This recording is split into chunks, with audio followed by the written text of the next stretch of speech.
think we are live. Hey guys, how you doing?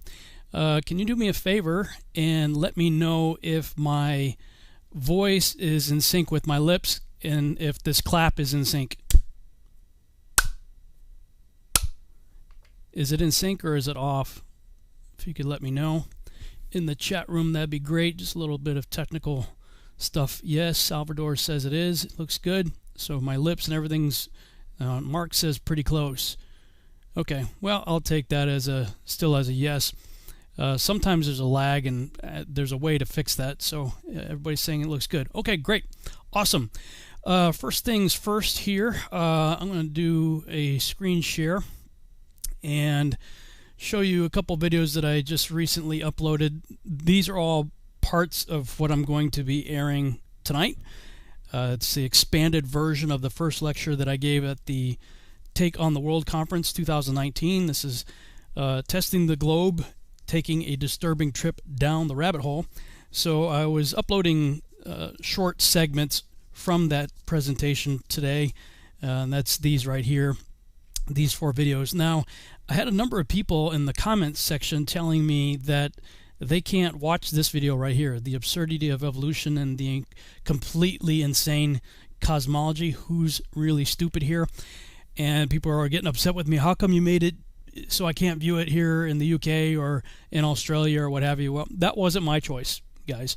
That was YouTube. You can thank YouTube for that. And they're completely ridiculous and entirely inaccurate copyright infringement algorithm. They apparently have no clue what fair use actually means, so you can thank them for blocking it in your country. But if you're watching live tonight, theoretically you should be able to see what you can't see in these videos here. In the replay of this video, they'll probably ban it as well because I'm including the same stuff that's in there. Alright, so that explains what happened with that. Now I'm going to try something else new here, and that is I'm playing directly from my Premiere Pro project instead of playing a exported video. I didn't have time to export it. Actually, I think I did export, but I didn't have time to make sure that it's okay. So I figured, well, you know what, I'm just going to go ahead and play it directly from Premiere and see what happens. So hopefully this works, and let me go ahead and get started on that. The presentation that I gave at the conference itself was a little over an hour and a half. This one's a little over 2 hours, and it has a bunch of stuff obviously added to it. And if you streamed it, if you weren't at the actual event and you watched it online, they were kind enough to stream it on Take on the World TV, on the YouTube channel, Take on the World TV. But they only had a little webcam at the back of the room, and so everything was really small and blown out and out of focus, or you couldn't read the PowerPoint screens and stuff like that. So fortunately I had my camera in the back of the room. Now my camera was zoomed all the way out too, so in Premiere I digitally zoomed in on me. That's why sometimes it's a little bit out of focus, because the camera was having trouble figuring out what it was going to focus on, whether it was me on stage or the screen behind me.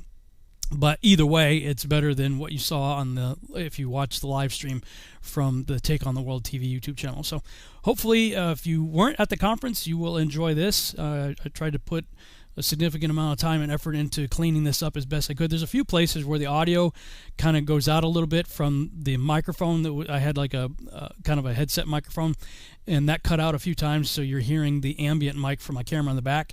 So that happened like 4 times, I think, during the presentation, just for a few seconds. So other than that, it's quite a bit better than it was on the live stream during the event. And this is part 1 of 3 that I did at the conference. I'll probably do part 2 either later this week or even next weekend, and then part 3 will follow. So I'll be putting up all my presentations as elaborated versions. All right, so let's go ahead and jump in.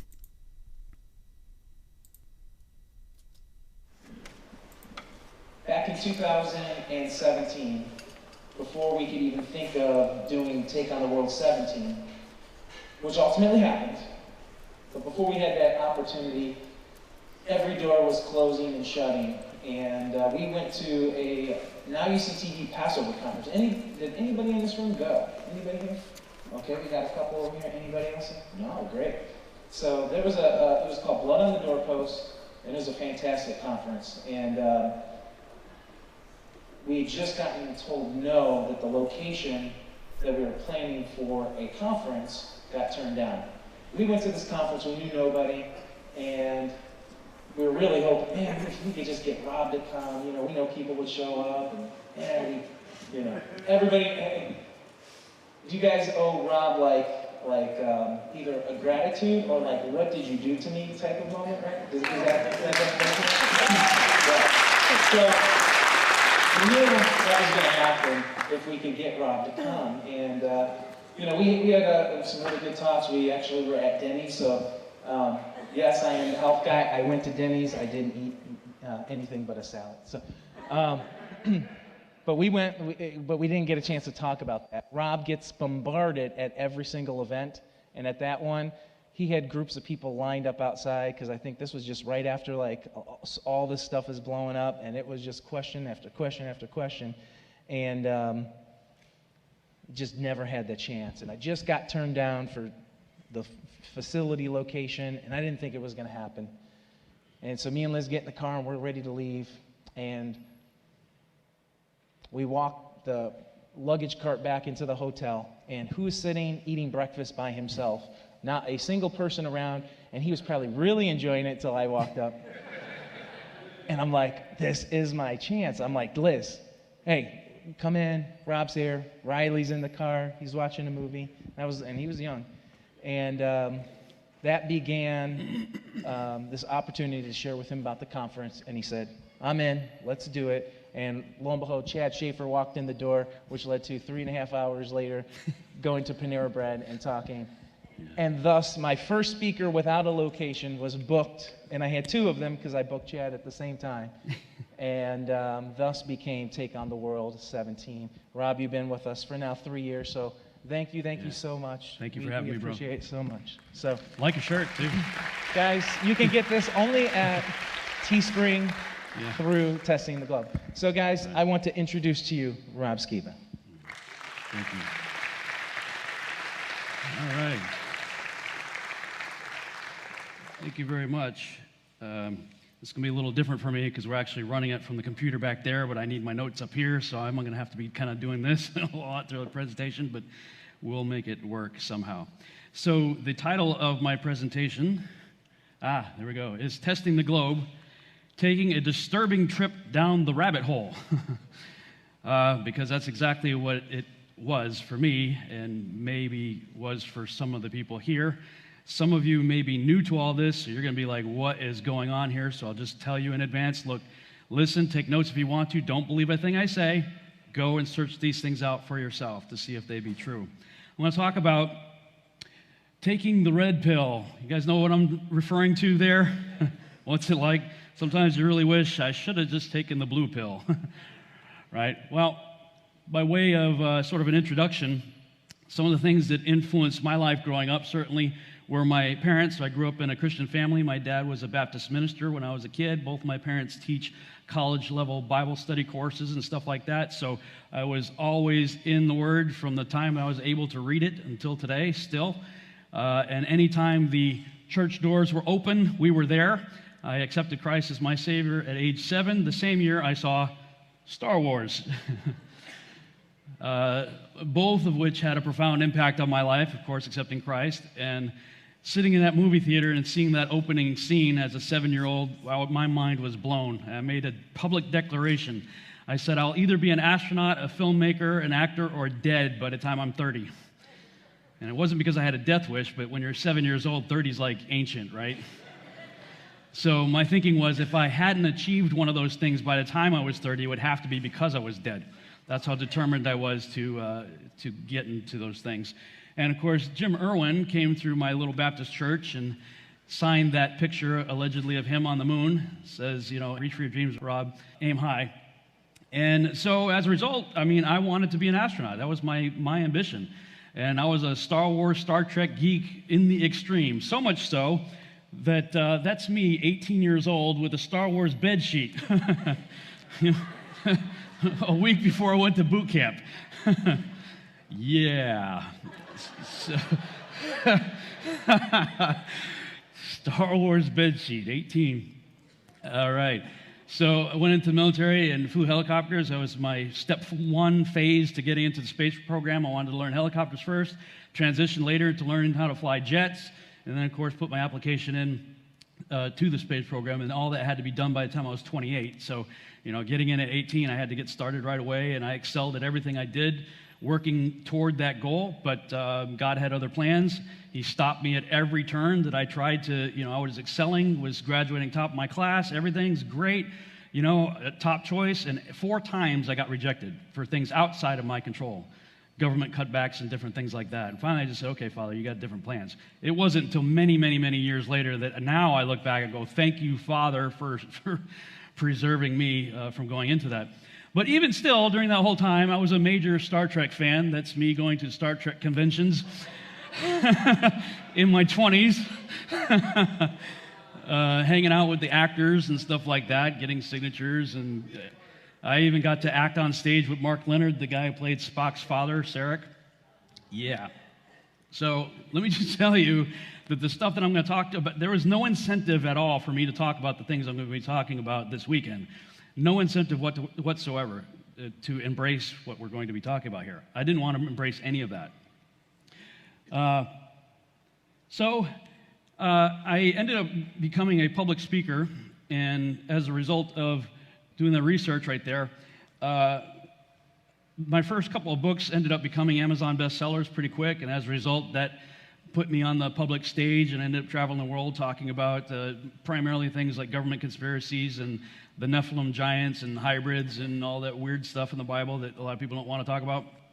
And in the process of doing that research, I came to realize that we live in a sea of lies. They've been lying to us about a great many things. And a big one for me, look, I was in the Boy Scouts, I was 3rd generation Army guy, Joe Patriot, rah, right? I became a missionary in 2004, and in 2006, I was on a plane to Kazakhstan, 14-hour flight, and the entire time, the guys behind me were talking about how 9/11 was an inside job. And I was fuming mad. How dare you, listening to these people. Now, I didn't say or do anything to those guys, but I had to listen to them for the whole flight.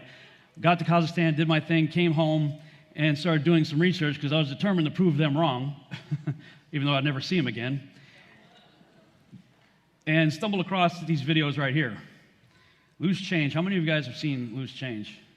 Whew. Man, let me put it this, how many of you have not seen Loose Change? Okay, it's about 50-50 here. Interesting. Well, if you haven't, you should check it out. It was an eye-opener for me. Took a step back, and all of a sudden I started thinking about the things that I thought about while 9/11 was happening. And saying to myself, that can't happen. Buildings falling at free fall speed into a pile of ash from jet fuel, which burns at 1,800 degrees, really fast. That initial fireball, if that's the official story, that initial fireball was the jet fuel, gone, burnt up in seconds. How does jet fuel melt steel, right? Well, here's a little video for those of you that this is a little bit new for you. This is sort of a very, very condensed version of just some of the facts that are in those documentaries you see on the screen there. The core of each tower was a rectangular pillar, 87 by 133 feet, comprised of 47 steel box columns ranging from 36 by 16 to 52 by 22 inches. The story we were told. This rock-like steel grid gave way because fire warped the trusses, causing the bolts to fail. As the trusses sagged and fell, the floors dropped with them. In its 2002 documentary, Why the Towers Fell, PBS creates a video model. Once the trusses fail, the floors they were holding cascade down with a force too great to be withstood. The result is what's called a progressive collapse, as each floor pancakes down onto the one below. What remains standing? The tall, indestructible core. Why does PBS fail to explain the complete disappearance of the Twin Towers cores? By that evening, eyewitnesses and experts alike were rushing to defend the official narrative of events, claiming that raging jet fuel fires melted the steel inside the Twin Towers. I saw this plane come out of nowhere and just ream right into the side of the Twin Tower, exploding through the other side. And then I witnessed both towers collapse, one first and then the second, mostly due to structural failure because the fire was just too intense. Marlene Davis is the Dean of Architecture at the University of Tennessee. She calls the 110-story tall twin tower tube structures. That means there are no internal columns holding it up. You know, when we saw this yesterday, people said, oh my goodness, there was a bomb on there. There must have been a bomb that collapsed. Must have been a bomb below. Right, that finished the job. Well, it turns out we heard from experts who said that, you know what, the fire on those floors, probably 1,500 degrees. Steel can only withstand so much because the steel structure that holds the building up was on the outside, and essentially the building started to melt and it gave way and it toppled.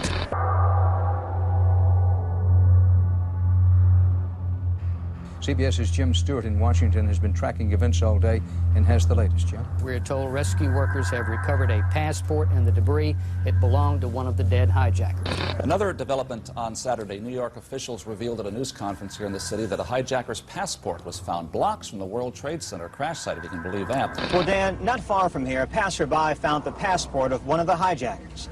Evidence this disaster scene is also a crime scene. These passports are so magical and so wonderful that, like Gollum's ring, they call to you. They call to who they want to find them, but not any normal mortal. No. The ring calls out only to FBI agents. Let us never tolerate outrageous conspiracy theories concerning the attacks of September the 11th. Malicious lies that attempt to shift the blame away from the terrorists themselves, away from the guilty.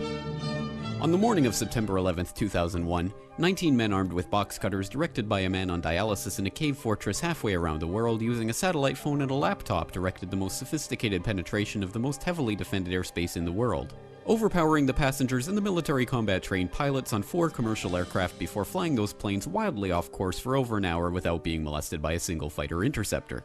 These 19 hijackers, devout religious fundamentalists who like to drink alcohol, snort cocaine, and live with pink-haired strippers, managed to knock down 3 buildings with 2 planes in New York, while in Washington, a pilot who couldn't handle a single-engine Cessna was able to fly a 757 in an 8,000-foot descending 270-degree corkscrew turn to come exactly level with the ground, hitting the Pentagon in the budget analyst office where DoD staffers were working on the mystery of the $2.3 trillion that Defense Secretary Donald Rumsfeld had announced missing from the Pentagon's coffers in a press conference the day before, on September 10th, 2001. Luckily, the news anchors knew who did it within minutes. Osama bin Laden. The pundits knew within hours. Osama bin Laden.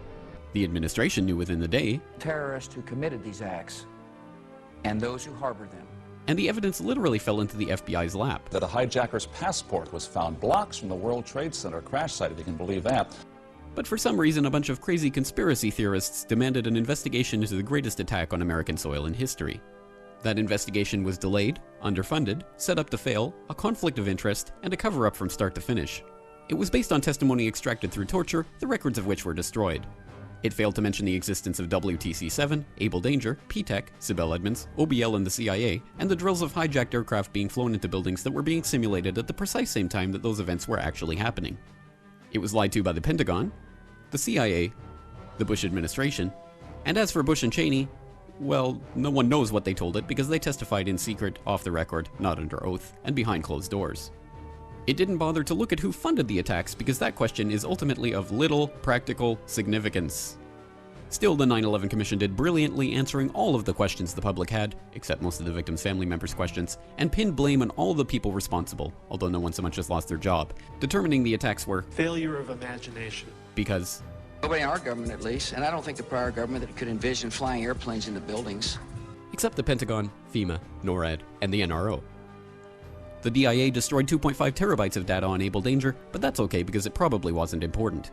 NIST has classified the data that they used for their model of WTC-7's collapse, but that's okay because knowing how they made their model of the collapse would jeopardize public safety.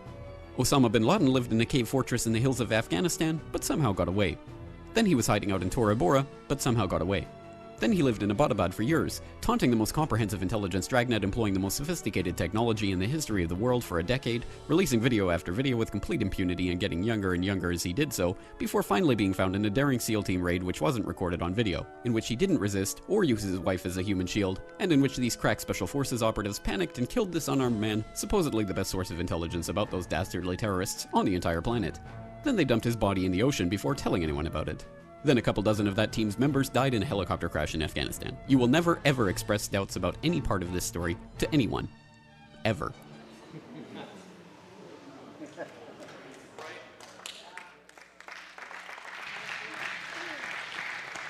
How ridiculous is that story, and yet we all bought it?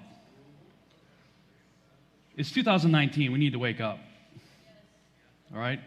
Well, that was the beginning of my taking the red pill. Then, as I kept doing research, I sort of realized, what? All of our presidents are related to each other? Every one of them, yes, even Barack Obama and Donald Trump. All of our presidents are related to each other. And some other interesting characters as well. And not only are they all related to each other, they're all related to one guy. King John Lackland, the signer of the Magna Carta and the creator of the Lord Mayor Parade in England, which honors the Nephilim giants Gog and Magog. Your votes don't matter, folks. Maybe on the local congressional level, sure, presidential level, this whole thing's rigged. I'm going, and I used to be one of these real rock the vote kind of guys, hardcore, tea parties and all that stuff. That was a big one for me. So then, somebody asked me, what about the Apollo moon landings? And I start looking into that. I was a big NASA fanboy. Didn't want to believe that was a lie. Well, this is a website you need to check out, aulis.com, A-U-L-I-S. Spend a lot of time on that website. There's a lot of information there. Now, let's see what the astronauts have to say for themselves. I'd go to the moon in a nanosecond. The problem is we don't have the technology to do that anymore. We used to, but we destroyed that technology, and it's a painful process to build it back again. We're also really pushing the boundaries in terms of where we're going forward with exploration. I think humans are naturally driven to do this, and this is really the beginning, I think, of human beings leaving low Earth orbit. I certainly plan on being around to see that. The plan that NASA has is to build a rocket called SLS, which is a heavy lift rocket. It's something that is much bigger than what we have today, and it will be able to launch the Orion capsule with humans on board, as well as landers or other components to destinations beyond Earth orbit. Right now, we only can fly in Earth orbit. That's the farthest that we can go. We only can fly in Earth orbit. That's the farthest that we can go. And this new system that we're building is going to allow us to go beyond and hopefully take humans into the solar system to explore. So the moon, Mars, asteroids, there's a lot of destinations that we could go to, and we're building these building block components in order to allow us to do that eventually.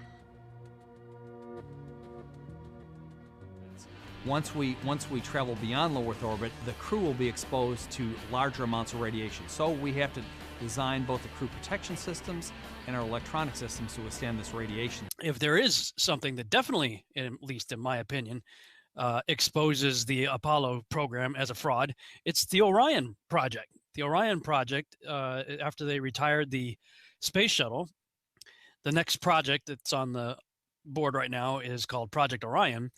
And they're pretty much telling you that Apollo never happened, especially when they put out videos like this talking about the Van Allen radiation belts. We are headed 3,600 miles above Earth, 15 times higher from the planet than the International Space Station. As we get further away from Earth, we'll pass through the Van Allen belts, an area of dangerous radiation. What? As we get further away from Earth, we'll pass through the Van Allen belts, an area of dangerous radiation. One more time. An area of dangerous radiation. Oh. What's wrong with that radiation? Radiation like this could harm the guidance systems, onboard computers, or other electronics on Orion. Naturally, we have to pass through this danger zone twice, once up and once back. That doesn't sound good. Naturally, we have to pass through this danger zone twice, once up and once back. The difference is the radiation here on Earth versus out in space. The radiation on Earth is of the waveform. We end up with gamma rays or the electromagnetic spectrum that will be coming off of radioactive materials in the Earth. In space, you actually have the charged particles, which are more damaging, and there are more of them. The flux, or the number of them, is greater, and therefore you'll end up with a higher, what we call a dose of radiation. One of the most dangerous things for an astronaut in space are what are called solar particle events.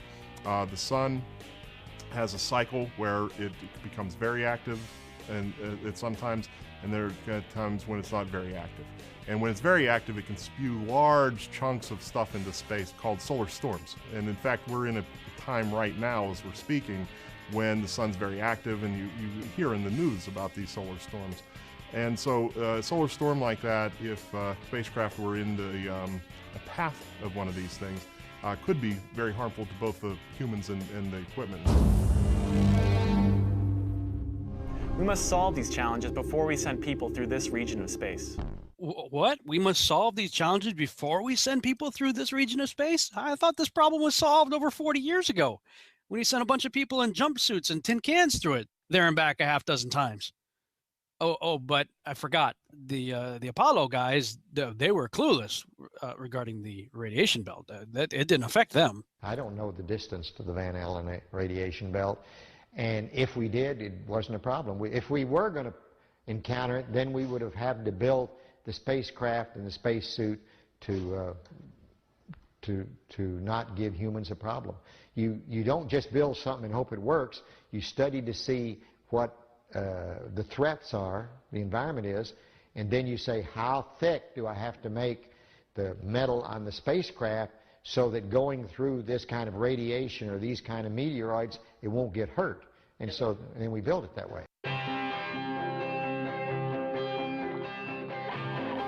We don't have the ultimate answer for radiation on Orion. We're still working on that. If we were to build Orion out of the materials we need, and the sole job was to protect for the radiation environment, the vehicle would really be too heavy. So we have to balance the weight of the materials that we put on the spacecraft with how much protection it's providing the crew. So we're really looking at it from an operational perspective. If we understand a radiation event has happened, the crew will actually take shelter in the aft bay of the vehicle. We have found over the years that water is a really great radiation absorbing material.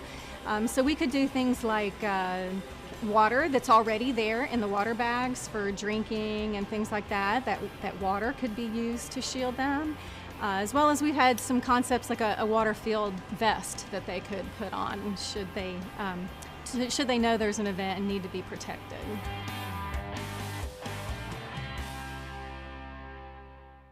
We don't have a clue when it comes to like how to protect them from like radiation, so we're gonna just like put them up there in like water suits. Yeah, we like water suits, and like if we put water all around them, so the radiation could go like into the water, and then they could drink it, and it could be like a Fantastic Four. Everybody they'll come back and be mutants when they get back. But we just got some ideas, yeah. But don't worry about it. Yeah, I know there are refugees everywhere, and like people are starving and stuff, and like we have homeless all over the place. But if we spend like a few $1 trillion, I think we should be able to figure out how to make water suits for the astronauts in space, and then maybe it'll work out like it did for the guys in Apollo. The belts are 1,000 miles to 25,000 miles above the Earth. We went right out through them. No effects on your cells? Didn't even know it. I don't think anybody, well, maybe somebody said you went through the radiation belt, but we didn't feel it inside, and we didn't get any, added radiation. Yeah, if you pretend that it's not really there, then you can just go right through it. To protect the astronauts from the Van Allen radiation belts, the lunar module would have required 6 feet of lead shielding. But here's what they really had for protection. Obviously, the only shielding they had was the literally paper-thin outer hull of aluminum, and their suits consisting of glass fiber, some aluminum fibers, and silicon rubber. It's very interesting concerning radiation that the astronauts were protected by a thin film of aluminum, when here on Earth they put a lead shield on us when they take a dental X-ray. In conclusion, when NASA themselves admit to never having left low Earth orbit, and the fact that we don't even have the materials that could withstand the extreme temperatures and cosmic rays in space, How on earth can anyone believe that we ever went to the moon? Now, as a former NASA fanboy myself, I have to say that was a really hard pill to swallow. But over the last few years, I've become more than convinced that we never went to the moon. And this belief was only further solidified the more I began to analyze the pictures allegedly shot on the moon. I have to say, I don't think they counted on Photoshop. Because you can take these images into image processing software such as Photoshop, adjust the contrast, and see stuff like this. Strange masks and rectangular boxes around the Earth. I even found one on the Apollo 17 mission itself, right here on the NASA website, Scientists on the Moon. Click on this picture right here. Supposedly the same mission, same guys that took the picture of the most famous picture of our Earth.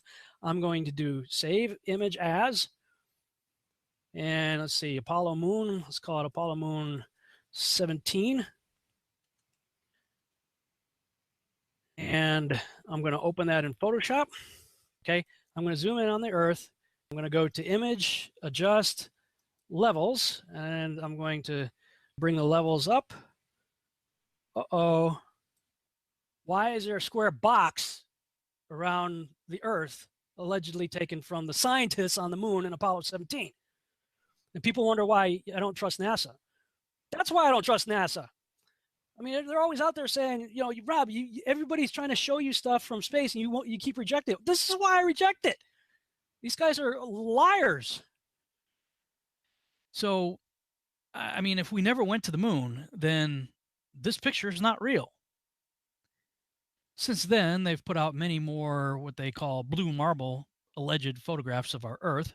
The problem is they're all vastly different. The continent sizes change from year to year. The colors change. There's no consistency. The most famous one of the blue marbles was the one done in 2002. But if you take it into Photoshop and start zooming in on it, you begin to see where clouds were replicated using the clone tool. I mean, even its creator, Rob Simmons, admits it is Photoshop, but it has to be. And when you look into time-lapse videos, it's just as bad, if not worse. Here's the one that got me questioning everything. You can check it out on the JPL website.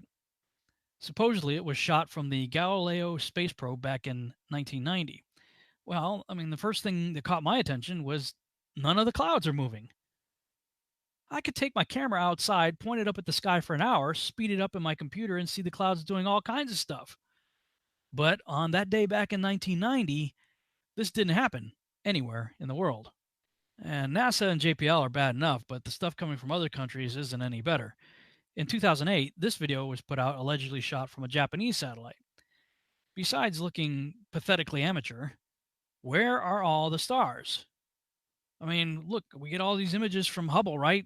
Space is full of stars, beautiful colors, nebula, stuff like that. Every time we watch a sci-fi movie, you know, the planets are hanging there against the backdrop of zillions of stars.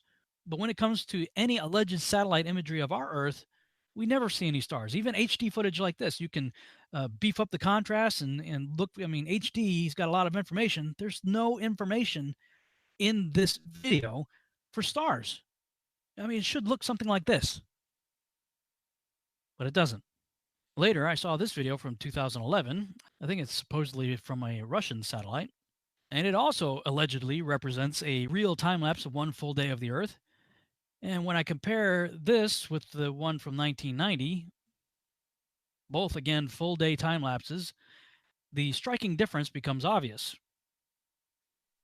I think what we're seeing here is merely the advancement in computer animation technology over the course of about 20 years. And here's an example of that technology. This is 100% CGI and admitted to be such. And then we have what I call the bozo Earth of 2015. And just like back in 1990, once again, the clouds aren't morphing. You can back it up, freeze frame it, go back and forth with it. You'll see the clouds aren't morphing, changing, or anything. They are just following the ball as it rolls around in a time-lapse animation. And don't even get me started on all the problems with this moon. I've got longer videos that deal with that. So if we put them all together, once again, when it comes to time-lapse videos, just like the still imagery, there's no consistency. Over and over and over again, I was finding doctored imagery and or stuff openly identified in the fine print as being a composite image or some form of CGI. The question is, why? Suffice to say, we simply cannot trust imagery from NASA or any other nation's space agency. It's all garbage. And the sad part is it's only going to get worse because computer software just keeps getting better and better and better. For instance, Andrew Kramer from Video Copilot just released this plugin for After Effects.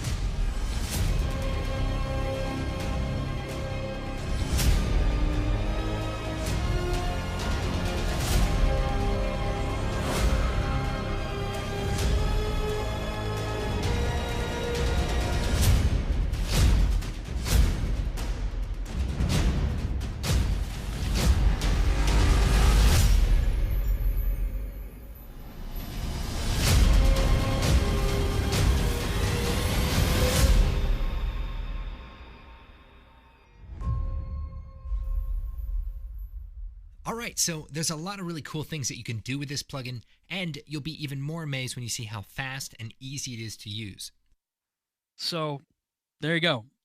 You just can't trust what's coming. You know, they say, fool me once, shame on you. Fool me twice, shame on me. Well, I mean, if someone continues to believe a proven pathological liar, well, then they're an idiot. So, you know, I'm saying let's not be idiots here. These people have proven themselves time and time again to be fraudulent. Once you realize the Apollo program was bogus, start looking into the space shuttle program. There's a lot of interesting things about that. And then, of course, start looking into the ISS. And you got to ask yourself, if we know for a fact that they faked stuff in Apollo, and we've got reasonable doubt about some of the space shuttle missions, and more videos coming out exposing the ISS with footage just like this, there's lots of stuff out there. There's some really good YouTubers out there who have been watching these guys like a hawk and pulling down footage like this. These people are lying to us with our money. Tens of millions of dollars a day they're lying to us. So yeah, when you've got so many videos exposing what's going on up there as a fraud, I'm sorry, but the so-called photographic evidence simply is not that compelling, especially if you actually take the time to look into it. And unfortunately, I did take the time to look into it. Because unlike 99.9% of my detractors who regularly make fun of me, none of them have done any research. None of them have tested anything. You know? They haven't bought the Nikon Coolpix P900. They haven't read any books. They haven't taken the time to go through picture after picture after picture on the NASA website, JPL website, and comb through footage of the space shuttle and the ISS and everything else to see these things. This was the beginning of my journey, folks. And you want to know how I started out? I'm going to debunk this whole flat Earth thing. Funny how people who set out to debunk stuff end up becoming converts. So, word of advice, if you're here and you're not yet buying into this, I dare you to look into it. I double dog dare you to try to disprove it.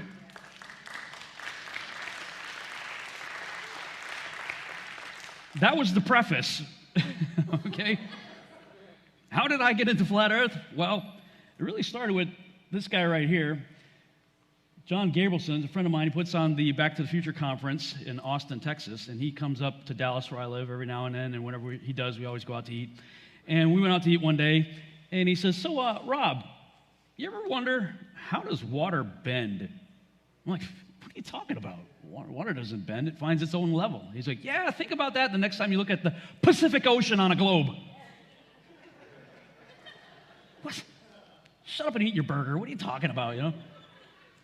But he put that seed in my head that rattled around in there for a little while until I stumbled across a podcast with this guy right here, Mark Sargent, being interviewed by Canary Cry Radio about his Flat Earth Clues videos. Now, I started listening to this video thinking this is an April Fool's joke. This was April 13th, 2015, thinking this is ridiculous, this is stupid. But by an hour and a half later, I'm going, shoot, that guy kind of made a little bit of sense. So I listened to the whole thing again. That was April 13th, 2015. 2 days later, on April 15th, I had him on my radio show. That is now the date that I affectionately refer to as the day Mark Sargent ruined my life. because he challenged me. Okay, Rob, you believe the globe, great, I get it, prove it. But prove it without using NASA, the government, or the military as your source. Well, of course, all the information that we have about the spinning heliocentric globe model is coming from NASA, the government, or the military. Well, all the stuff that I showed you before was me answering his challenge. I didn't listen to him, though. I went to NASA, the government, and the military, and I started looking at all this stuff because we've all seen the pictures. We've all seen it. I mean, this guy's an idiot, right? And then as I start looking into it, I'm like, composite? Artist rendition? Clone clouds? None of the clouds moving? What's happening here? So then I start, there's got to be something else out there. I stumble on this guy, and he seemed to have like a ton of content out there, Eric Dubay. And I thought he was the most articulate guy I'd ever heard, at least on this topic. And then I realized what he was doing is he was spending a lot of time reading on the air books like this. Zetetic Astronomy by Samuel Robotham. 100 Proofs Earth Not a Globe by William Carpenter. Then this book right here, Terraform of the Earth Not a Planet, proved from Scripture, Reason, and Fact by David Royal Scott, written in 1901. Once I realized where he was getting this information, I went and bought those books and I read them. And I read them in the order that I just showed you. Oh, actually, I read it in the reverse order of what I just showed you. I started reading this book right here first, and he was quoting from the other guys. So I'm like, okay. So I put that book down. I went and found the other guys. I read the other books, and they were good, but then I went back to this book, and this book really radically changed my life. He was an elderly man at the end of a life of time of ministry, was called to take a stand on what the scriptures have to say, could barely see as he's writing this book. He's writing in the beginning of it like, this is a labor of love. I can barely even see the page, you know. It's like 300-something pages of a labor of love.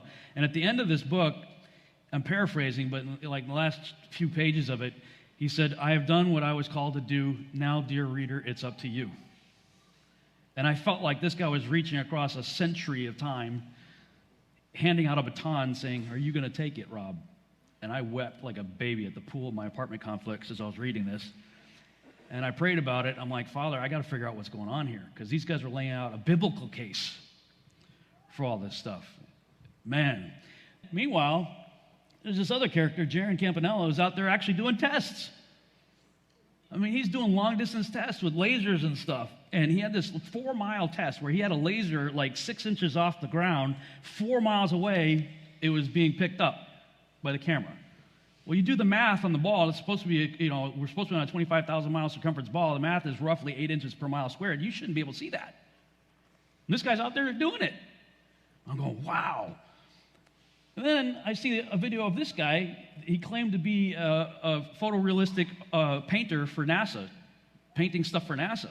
And he had a whole comic routine out there, talking, is it real or is it a painting? Now I'm an artist myself. And if I really applied myself, I can get really close to photorealism. It's been a long time since I've done that, but he does that, and he was talking about, well, I started thinking about what he was saying, and check this out. All these images up here, none of these are all paintings. Those are not real sculptures on the bottom there. Those are paintings. A friend of mine did. Paintings of sculptures. And the pictures up above, those aren't real glasses of wine. Somebody painted that. Now, putting it in perspective, which do you think is harder to paint?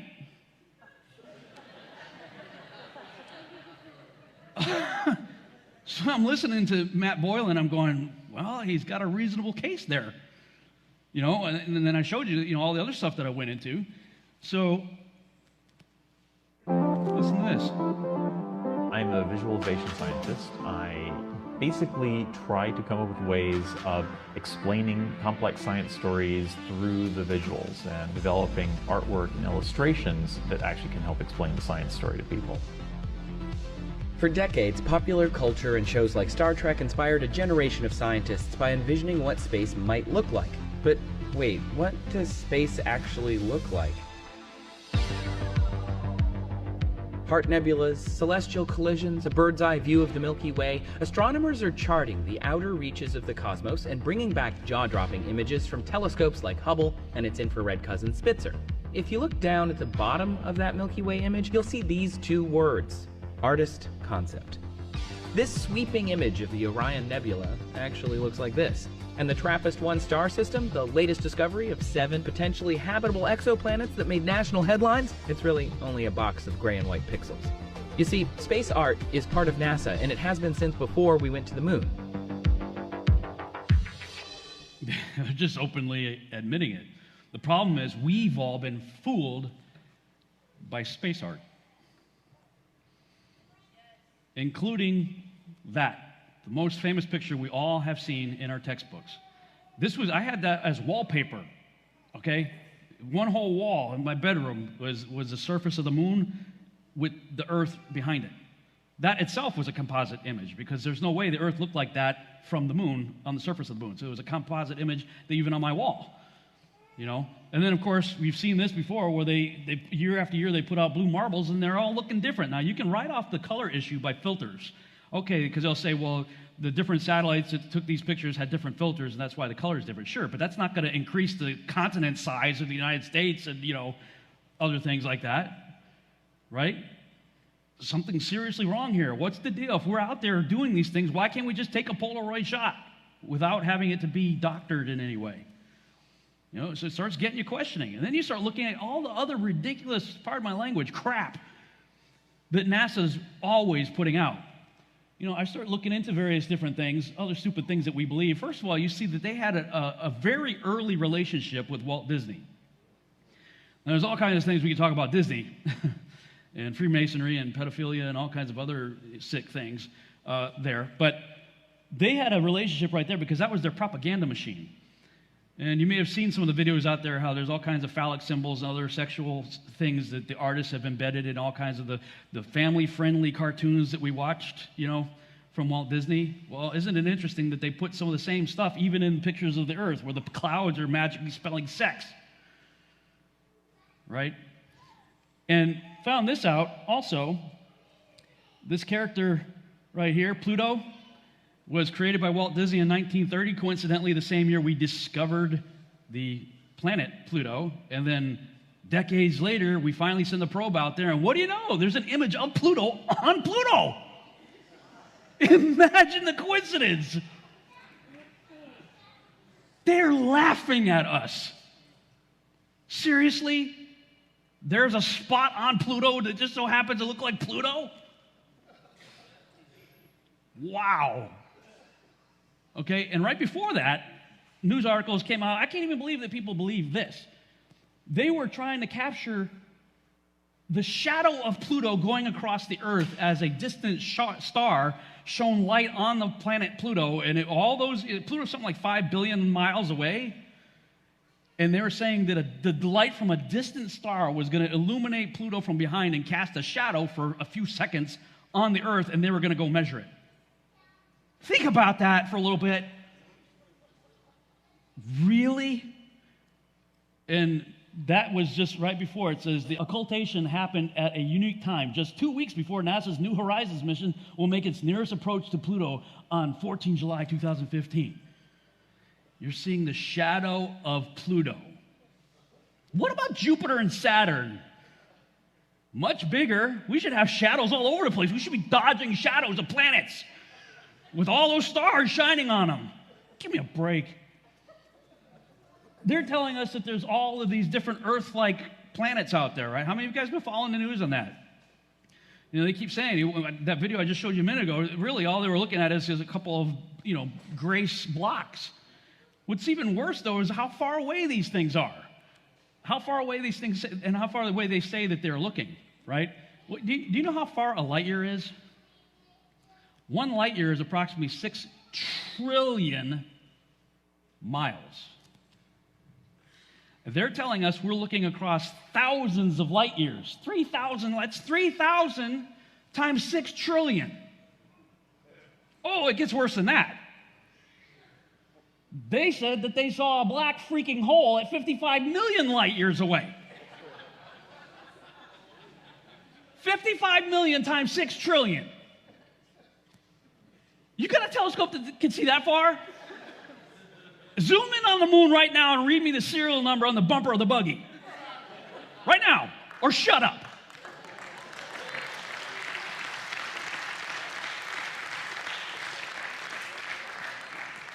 It's outrageous. I mean, it's like every month they're trying to see how much further they can push the envelope. How stupid and gullible are we? But that's the evidence we're all using for what we used to believe, or what some of you may even still believe to be true about our cosmos.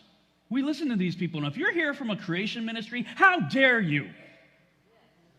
I'm calling you out. You know, I applaud you for what you did with evolution, biological evolution. And I'm going to hit hard on this tomorrow, why creationists should just stay away from the whole debate.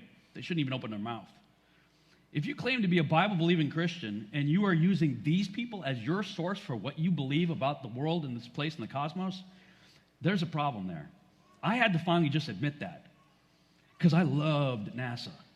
I was a NASA fanboy, like I told you before. Oh, but yeah, we're going to Mars. Oh, and by the way, Mars just so happens to look exactly like some of the places here on Earth. Imagine the coincidence. It's incredible. It's a little more red. Oh, and by the way, they got rodents up there too. You know, wow. Imagine the coincidence. How cool is that? There's life on Mars. Squirrels.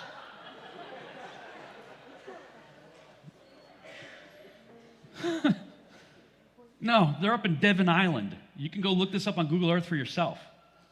They openly admit that they test the Mars rovers and stuff at Devon Island, which is up in northern Canada, sort of off the northwest coast of Greenland. Okay, we're dealing with a little dune buggy. By the way, do you actually believe we have the ability to remote control a dune buggy on Mars? I don't even have cell phone reception in here. I don't. Oh, but we're controlling a dune buggy on Mars. Really?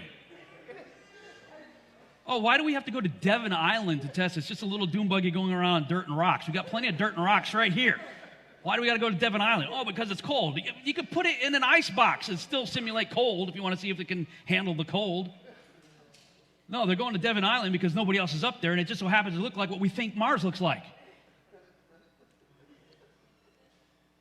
Unbelievable. Oh, but Elon Musk. First of all, how many of you have ever heard the name Elon before you heard of Elon Musk? Anybody? A college by the name of Elon. Interesting. I'd never heard the name Elon before I heard of Elon Musk.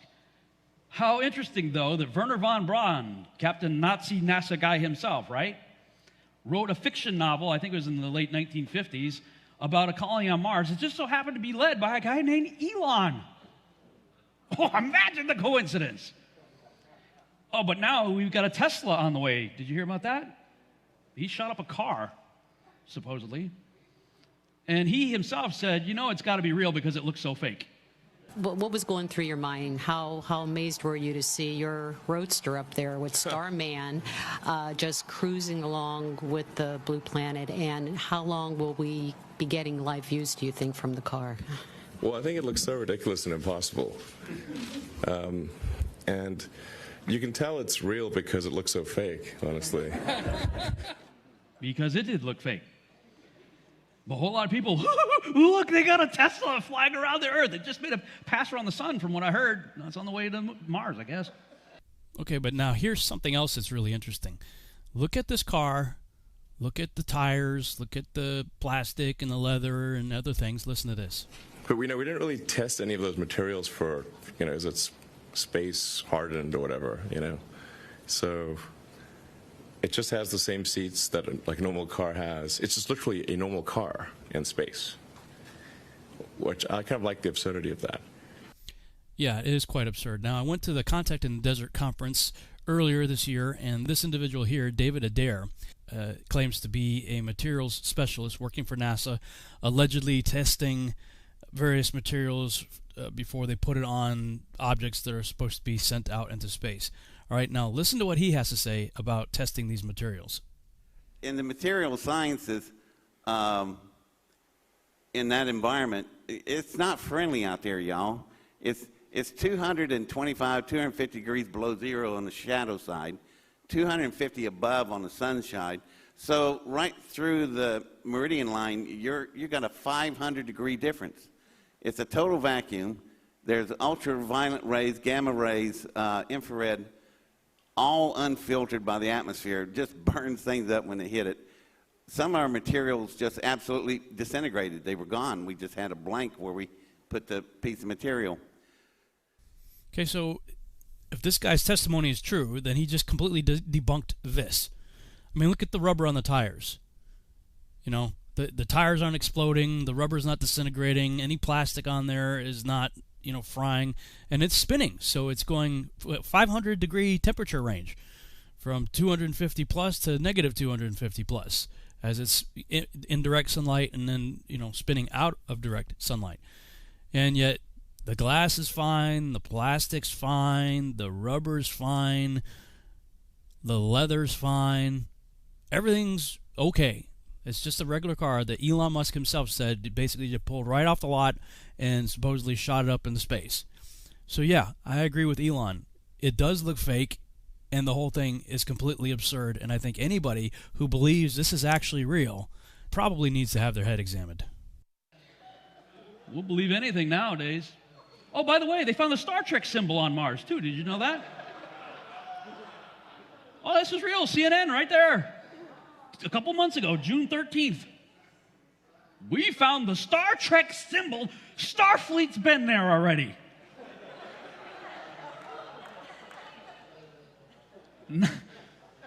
Wow. Not only did they find one, they just found a whole bunch of them. Look at this whole fleet of Star Trek symbols. Just so happened to be on Mars. You know what? They're punking you. They're laughing at you. Just as they were laughing at me just a few years ago when I bought all this garbage. Nope, not no more. So, what does it look like going from being a skeptic to becoming a convert? As I said earlier, I dare you to do a little bit of reading. Start there, okay? You know, many of you have heard this quote before, Herbert Spencer. There's a principle which is a bar against all information, which is a proof against all argument, and which cannot fail to keep a man in everlasting ignorance. That principle is condemnation before investigation. If you're going to condemn without investigating first, all you're going to do is prove how high you've scaled the mountain of ignorance. You haven't done any research. Aristotle said, it is the mark of an educated mind to be able to entertain a thought without accepting it. Go ahead and allow yourself to just consider some information. Doesn't mean you have to believe it. Start considering it. Weigh it a little bit. Look into it. King Solomon said, he that answers a matter before he hears it, it is folly and a shame unto him. Okay? If you call yourself a Bible-believing Christian, then start there. Start Genesis 1, and I dare you to pray this. Father, please remove my preconceived biases before I go into reading this, and let your Holy Spirit teach me. Because we all bring bias to the text. I did. I prayed that, and I got slammed on verse 6. First chapter, first book, verse 6. This thing called the firmament. That was a dangerous prayer. Father, remove my preconceived biases. Let your Holy Spirit teach me. Yeah, look into the firmament. We'll talk about that tomorrow. Then look into these other books. I already mentioned them, the three there. Kings Dethroned is an amazing book that was written in the 1920s. Fascinating book. It tells you how we got all the distances that we all quote. 93 million miles to the sun. How far is this and how far is that? When you read how they came to those conclusions, you're going to be like, how did any sane human being ever buy into this? And we're still quoting those numbers today. So there are people, how many of you have heard this issue was settled 500 years ago, right? Copernicus, Galileo, and all those guys. No, these things were still being hotly contested in the 1920s. I'd say even well into the 50s. It's just made a comeback, really. And if you're interested, I have the biblical stuff that deals with this topic, as well as those first two books combined into one book that I have here in the other room this weekend. Now, okay, like I said, I dare you to debunk this thing. If that's what your goal is, I'm going to debunk this whole flat earth thing. Well, there's a few things. I'm going to help you out here, okay? I'm going to help you before you go into this. The first thing you need to realize, if your goal is to debunk flat earth, this is the first thing you need to realize. Never forget, we used to be you. We all started out that way. We had the same indoctrination, went to the same schools, read the same books, seen the same movies and documentaries. Same thing. We used to be you. None of us belongs to the Flat Earth Society. Say it out loud with me. None of us belong to the Flat Earth Society. So that better not be the first place that you look. Oh, I'm going to go to the Flat Earth Society, see what these guys believe. And here's a news flash for you. None of us woke up one day and said, geez, where's the club I can join that's guaranteed to make everybody hate me, make fun of me, and ridicule me, and make my life miserable? Where do I sign up? None of us did that. So don't make the mistake of saying, oh, this guy's a flat earther, he must be a member of the Flat Earth Society. That's just saying, oh, you say you're a Christian, you must be a Catholic. Oh, no, I grew up Baptist. You know? Don't go to the Flat Earth Society because you get all kinds of ridiculous stuff there. Like this. No one believes in the upward floating disk theory of gravity. Creation Ministries, listen up, Danny Faulkner and others who repeatedly show the floating disk in space. None of us believe that. Watch the screen, okay? You're going to see this. And everybody that tries to debunk the flat earth puts the same thing in their articles and in their video hit pieces and stuff like, flat earthers believe this is gravity. No, we don't. I don't know anybody. I've been traveling around the world talking about this for 4 years now. Nobody believes that. Well, it's on the Flat Earth Society website, so that must be what everybody believes. I'm helping you out here, trying to debunk. You guys don't know anything more about gravity than we do. The answer for everything, well, how does water bend? Well, gravity. You guys don't know. Look, we understand what goes up comes down. We all get that. Everybody gets that. I drop this, it's going to hit the floor, gravity. How does it work? What is it? Nobody knows. And they'll even admit that. Neil deGrasse Tyson's even been put on the spot. What is gravity? He's like, I don't know. We can predict with the week, kind of know what it does, but we don't know what it is. So stop pretending like you know what gravity is. Nobody knows what gravity is. All right. You can't just insert flat earth into the Copernican model of the universe. Oh, flat earthers be like, pancake. 93 million miles, sun, Mercury, Venus, pancake. None of us believe that. You're going to have to rethink everything. Like, throw all of that out. Start over. All right? But I can't tell you how many people that they depict the flat earthers be like, no, we're not. You are. Do at least some research, please, into the founding of these organizations. When you look into the history of NASA and JPL and start seeing it, look, this is founded by Nazis, occultists, and Freemasons, and just... yeah, I mean, it's like, come on. Secret societies, occult practices and activities and stuff like that, Nazis. When you look into this, you're like, why am I ever believing something that's founded with, that's the foundation of this organization, or these organizations. Please, I'm begging you, learn what a fisheye lens is and what it does to images. I can't tell you. And here I am today, still getting this stuff. People send me stuff like this all the time. Proof the Earth's a globe. Look at that. See, it's a globe. It's cathartic for me to do that every now and then. I got to get out. Because that's what I hear in my head when you're sending this to me. All right, here's a little clue, right? If you think that that's what if Felix Baumgartner is over planet New Mexico, just complete the curve. Ooh, that's a small Earth you're living on. No, it's called a fisheye lens. Oh, but still, I had people, even friends or now former friends, telling me, right, making fun of me, saying stuff like this. You are seeing what you want. Look again. Look beyond the flat earth gurus and their false claims. A fisheye lens doesn't curve things that much. No. How come you have the same curve 100 feet off the runway, Doug, that you have, at 70,000 feet? Right? Same curvature. See? Look behind the guy's head. Interesting. This guy's got a PhD. And he's trying to say I'm stupid. And he's sending me this as proof.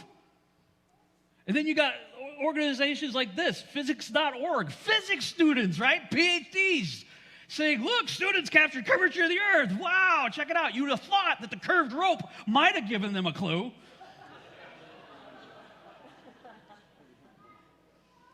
Or they could have stopped the video at 4 seconds and magically see the same curve at 50 feet that they saw at 100,000 feet.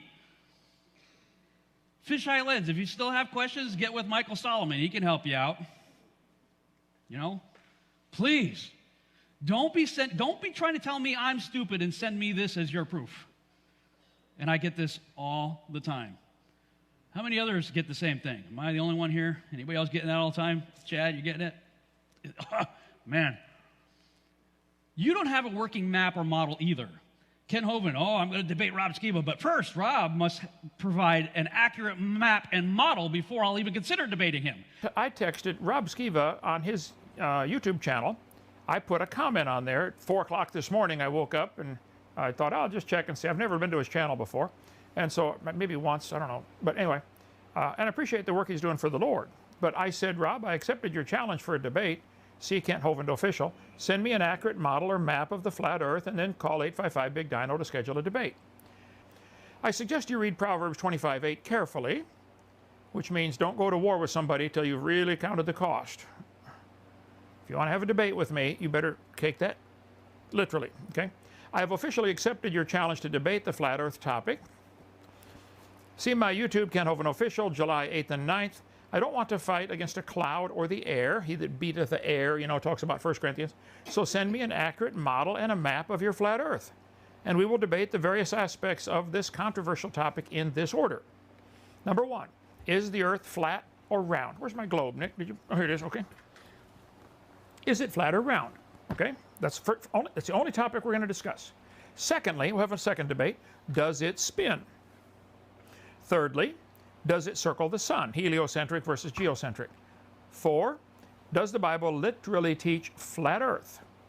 Call me 855-BIG-DINO to schedule, and after you send me your accurate model or map. Newsflash, Ken, you believe the earth is a globe since Pythagoras, right? Eratosthenes, 2,300 years ago. Why do you have 250 plus maps? None of them accurate. Oh, that's because you're trying to take a 3D object and turn it into a 2D object. That's not my problem, Kent. That's your problem. You believe you live on a ball. So if you're going to demand that I give you an accurate map, you better provide one too. And when it comes to the model of the cosmos that you believe, we got Neil deGrasse Tyson and Michio Kaku and others saying when it comes to our understanding of the cosmos, we are 96% stupid. We add up all the stars, the galaxies, the planets, the comets, the black holes, the dark clouds, everything out there that we can see, touch, smell, or taste. And it doesn't add up to give us the gravity that we see operating in this universe. So really we should be calling it the dark force, because we don't know if it's made of matter. It could be a profound misnomer, sending people off in thought directions that might not really be the right path. So dark matter is just simply what we call this thing about which we know nothing, responsible for 85% of the gravity of the cosmos. It is the longest standing unsolved problem in modern astrophysics. Dark matter, dark energy. Everything we know about the universe, what we're made of, galaxies, stars, planets, that's all right here. So, according to this chart, we are 96% stupid. In cosmology, we're off by a factor of 10 to the 120. That is 1 with 120 zeros after it. This is the largest mismatch between theory and experiment in the history of science. 10 to the 120th power when it comes to your understanding of the model that you believe in. So don't come after us with demands that we need. Look, I've been into this for what, 3-4 years now with no resources and no money, and you're trying to get me to tell you exactly what the map and model is of the cosmos when you guys have had $59 million a day and unlimited resources for like a century almost and 2,300 years, and you guys still don't have a map or model yet? Please, don't come after me about that. And relax, no one's falling off the edge of anything. Oh, if it's flat, you're gonna fall off the edge? No. No one's falling off the edge. You can relax. That's been taken care of. God's got you covered. Most of your typical top X reasons, we got top 10 reasons why we know the Earth's a globe. Okay, watch your videos. Well, I can make a 90-degree triangle on a ball. That proves the Earth's a globe. Really? That's one of your proofs? You can draw a 90-degree triangle on a ball, therefore, ipso facto, the Earth's a globe. Okay. Oh, when I look up, all the other stuff up there is spherical, so we must be too. Well, that's an interesting assumption, but it's not a proof. That's like saying all the billiard balls are spherical, so the table must be too. Biblically speaking, no. This place is center stage, main attraction. Everything is up there to serve us. Hey, the lights are spherical, so the platform must be too. It's an interesting assumption, but it's not a proof. So many of their other so-called proofs for why we know the Earth's a globe aren't much better than that.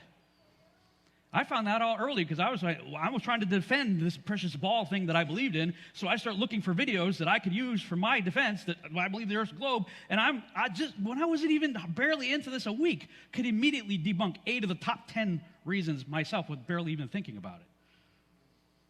So your proofs are lacking, and your number one proof is photographic evidence. Well, we just looked at that a little while ago. How trustworthy is the photographic evidence? Not very trustworthy. Please try to keep up with the rest of the class. What do I mean by that?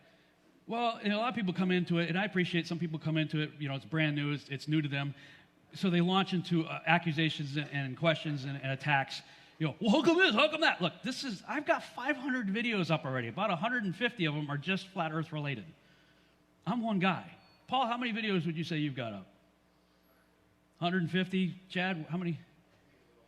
Over 100. Most guys would probably say the same thing, guys and gals. There's a lot of good researchers out there doing stuff. Easily 100 plus videos out there. We've been doing this for 4 years. Take a little bit of time before you ask a question to look into it. Maybe somebody's already dealt with it. We don't have time to repeat ourselves. Please try to keep up with the rest of the class.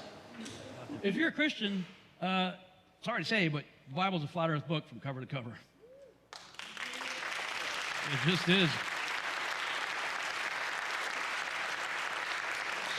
So you can take a picture of it, leave it up for 5 more seconds. Ready? 5, 4, 3, 2, 1.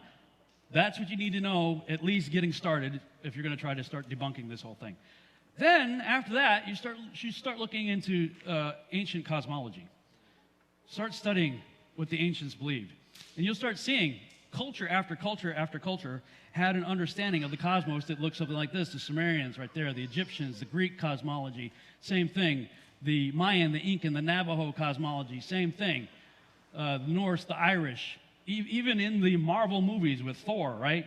Thor from Asgard. They actually depicted Asgard like this. So they got it right. That's what the ancients believed. You start looking into these things, and this is what I found really interesting. See that spire thing right there that's sort of in the middle of their circle of Asgard? The Bible talks about the circle of the earth. There's a circle of Asgard. How many of you heard of Gerardus Mercator? The map that we've all seen in our classroom, the Mercator map? Yeah, go look this up. What did Mercator know? Go check out the letter that he wrote to John Dee in 1577. Go look it up. Google it. Google the letter Mercator wrote to John Dee in 1577. He's the guy that made this famous map that's grossly distorted. Greenland is nowhere near that size. It's significantly smaller than Africa, so your maps are all screwed up. Mercator, the same guy that put that map together that we've all had in our school classroom, also included this on his map. You ever see that on your map? This is his depiction of the North Polar region, with 4 very large islands that had what he called indrawing seas, the 4 large rivers, which led to a 480-mile-across whirlpool that surrounds a massive 33-mile-in-circumference magnetic mountain known to the ancients as Mount Meru, or the Rupus Negra. Many cultures actually shared this belief. Mercator, of all people, documents it quite thoroughly in his letters and maps. Very interesting. Now, have any of you guys ever play this game, Whisper Down the Lane? What happens when you have a long line and you start off, tell somebody and they tell somebody, what happens to the story by the time you get to the end? It changes. It doesn't look anything like it started out to be. When you start spending time looking in the ancient record, you find consistently that people from all cultures all around the world had a belief that we are on a circular, still flat, or set on pillars under a dome within which are the sun, moon, and stars. Get to the end of the line, well, I heard we live on a spinning heliocentric ball in an ever-expanding universe. Something got lost in translation or shifted over time. Now, who would you say is smarter? The person closest to the source of information or the one furthest away from it? Closest. Well, when you start looking in the ancient record and you start thinking about the people who are closer to creation account, right, we start seeing stuff like this. We could do an entire conference just on the megalithic structures out there. They were doing amazing, phenomenal things that we have no clue how they did it today with all our technology. You know, we come from an evolutionary mindset where things started out in chaos, started out as an exploding dot floating in nothing, and we evolved, and supposedly now we're at the top. We're the pinnacle. We are the smartest, right? That's what we're taught. But we're so smart we think we came from monkeys and we don't even know what freaking gender we are anymore. How smart are we? Think about that. For over 6,000 years of recorded human history, nobody, any race, color, creed, religion, nobody in the world ever had a problem identifying boy or girl. Out pops a baby. Something hanging there? Hey, guess what? Congratulations. It's a boy. You know? If you want to get scientific about it, hey, you got an X and a Y chromosome? Boy. 2 X chromosomes? Girl. You know, the fact that I even have to explain this in the 21st century is proof positive of entropy. That we started out perfect in the image and likeness of God, extremely intelligent, and have devolved to the point where we think from monkeys that evolved from goo to you by way of the zoo from an exploding dot, and now we don't know what gender we are anymore. Man. And so it should come as no surprise then that the Hebrews shared this same cosmological worldview. And I'll take it a step further. If you believe as I do that the Bible is divinely inspired by the Holy Spirit, then apparently the Holy Spirit believed that too. Amen. Hallelujah. People are like, oh, that's a psyop. If it's a psyop, it started with Moses, not the CIA. Genesis chapter 1. I even go even further back, go back to Job. Many people believe Job predates Genesis. Job had the same idea. Read Job 38. Okay, modern cosmology. Now, one of the things I hear all the time, is, Rob, you're making Christians look stupid.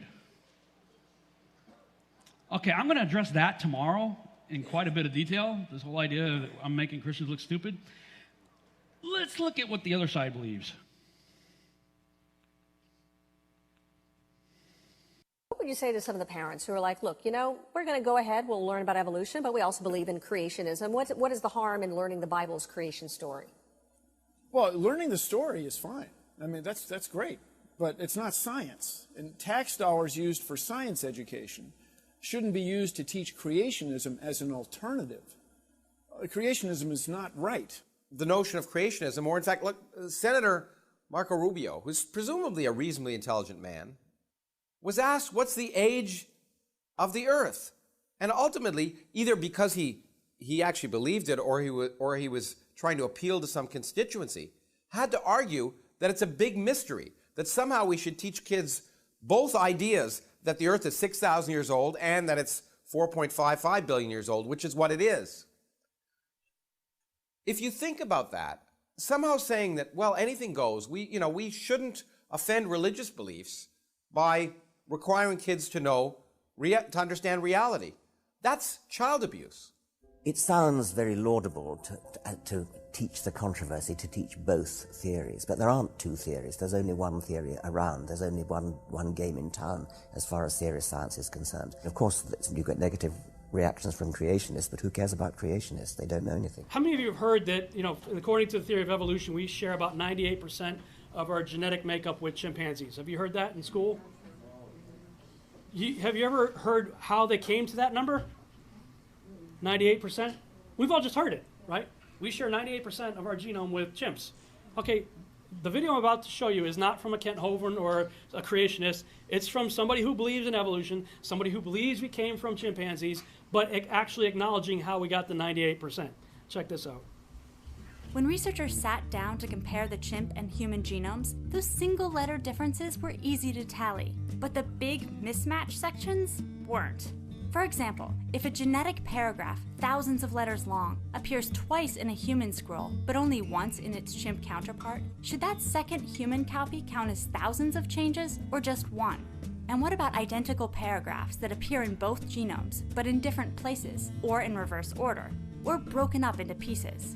Rather than monkey around with these difficult questions, the researchers simply excluded all the large mismatch sections, a whopping 1.3 billion letters in all, and performed a letter-by-letter comparison on the remaining 2.4 billion, which turned out to be 98.77% identical.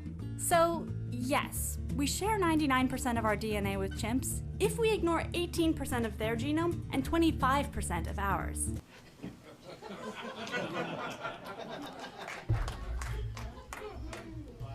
But that's what passes for science. Does that sound completely absurd to you? Oh yeah, if we just, 4 billion letters, let's throw those out. Hey, we're 98% the same. What? That's insane. But that's in college level science books being passed off as fact. This is not science. All right, this is the natural result of the depravity that comes from ignoring the Word of God, and it's the byproduct of hating God. You have written that God is a psychotic delinquent invented by mad, deluded people. No, I didn't say quite that. I said something rather better than that. Oh, well, please tell us what you said. Please tell us what you said. Well, I would have to read it from the book. No, please. The God of the Old Testament is arguably the most unpleasant character in all fiction. Jealous and proud of it, a petty, unjust, unforgiving control freak, a vindictive, bloodthirsty ethnic cleanser, a misogynistic, homophobic, racist, infanticidal, genocidal, filicidal, pestilential, megalomaniacal, sadomasochistic, capriciously malevolent bully. So that's what you think of God? Yeah. He's like primary atheist of the world. And so if you're going to talk about science and religion, you need people like that to find out where are they thinking, where are they taking us, what's it all about. But we couldn't just feature Richard Dawkins. We need some other views here. And so we combed the landscape. And we found a Jesuit priest. This is the academic order of the Catholic Church. And we have with us Father Martin. Welcome to Star Talk. Thank you very much. All right. You, as a modern Catholic, have no problem with evolution. Correct. Correct. I can't say the same about other theologians who walk this earth. So what does that mean? It means that in the world, in politics, in all of this. Sure. Well, it means that different Christians have different viewpoints on that. I'm a firm believer in evolution. There are some people who don't believe it. I'm not sure how you can't be convinced if you see the kind of archaeology and the sort of the kind of history of the world. But there they are. So I can't account for ignorance. Okay, so not to put words in your mouth, Sure. but what you might be saying here in this conversation is that for religion to go forward and not be in conflict with science, it needs to embrace what science finds about the natural world and not jump in the face of the scientists and say, that conflicts with my interpretation of Scripture, therefore you must be wrong. No, I agree. And I think most religious scientists, I'm not a religious scientist, would say that and would say, this Yes, is they helping, would, by the way. Yeah, Yes, yes. This is helping me The ones I know. understand. Yeah, this is helping me understand God's beautiful world. And I think what happens sometimes is, religion gets caricatured. So obviously, if you're religious, you must not believe in evolution, which I think is false. Well, it's certainly true for some. You're saying it's not true for all. I'd say for a few. When we come back, we're going to find out if you have to give up your religion to believe in evolution. Clearly, the good father here doesn't. But how about others? When Star Talk continues.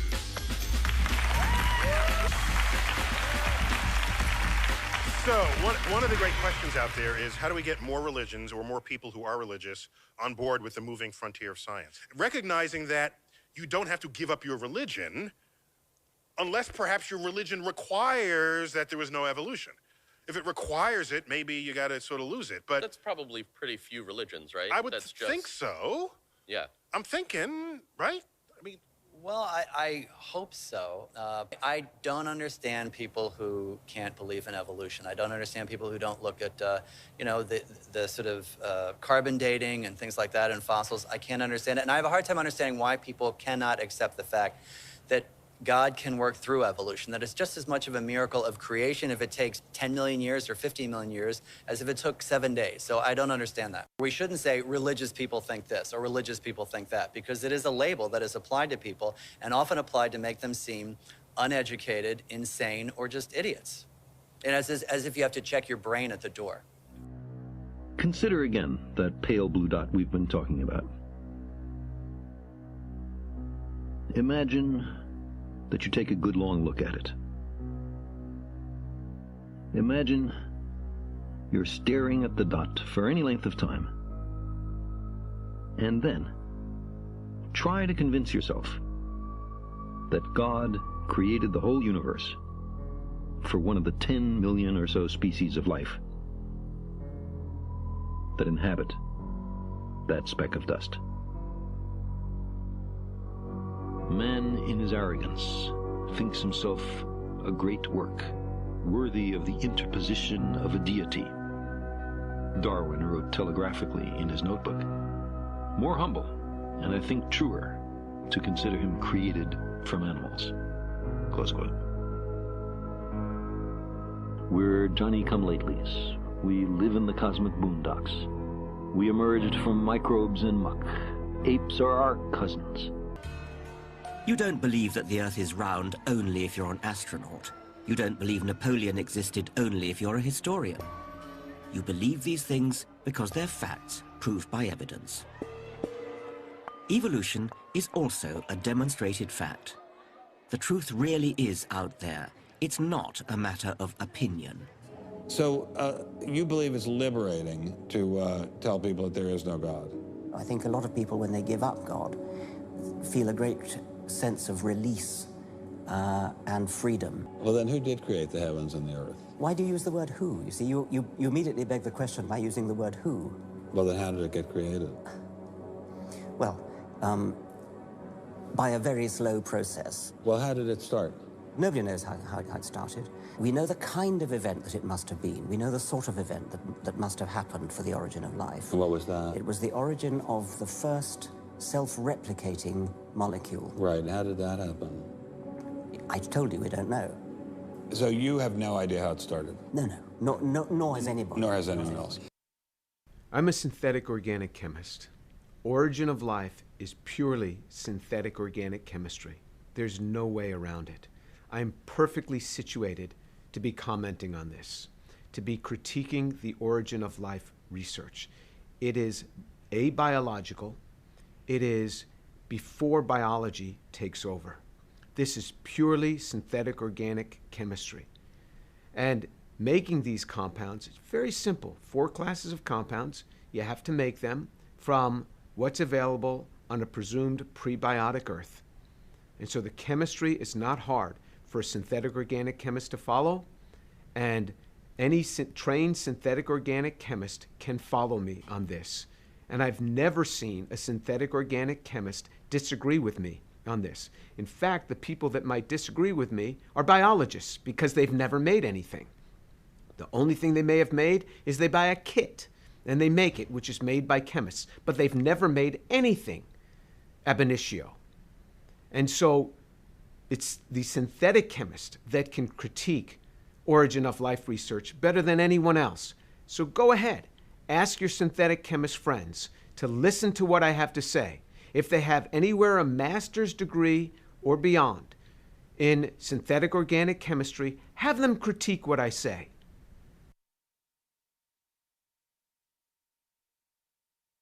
We do not know how to build even a simple bacterium. The simplest bacterium with its 256 protein coding genes, we have no idea how to build it. First of all, we don't know how to build the molecules, the 4 classes of molecules that are needed for it. We don't know how to, even if we had those 4 classes of molecules, assemble them even into the simplest of bacteriums. We don't know how to do that. One can do that with the technologies we have today. We can make technologies, but we can't even make the simplest bacterium. Anybody who would say something contrary does not know what they are talking about. Show me the demonstration. Nobody has ever done it. And it's not because of lack of effort. It's not because of lack of will. First of all, they haven't been able to get the molecules to do this. And if they could make the molecules, even if we were to give them the molecules, they wouldn't have the information. There would be no inherent information in the DNA. But even if we gave them the DNA in the structure that they wanted, they wouldn't know how to put all the components together because of the sophistication within a cell. The interactomes, meaning that the interacting connectivity between the molecules, the van der Waals interactions, all of these have to be in the right place and in the right order for a cell to function. We don't even know how to define life, let alone knowing how to spark it to begin.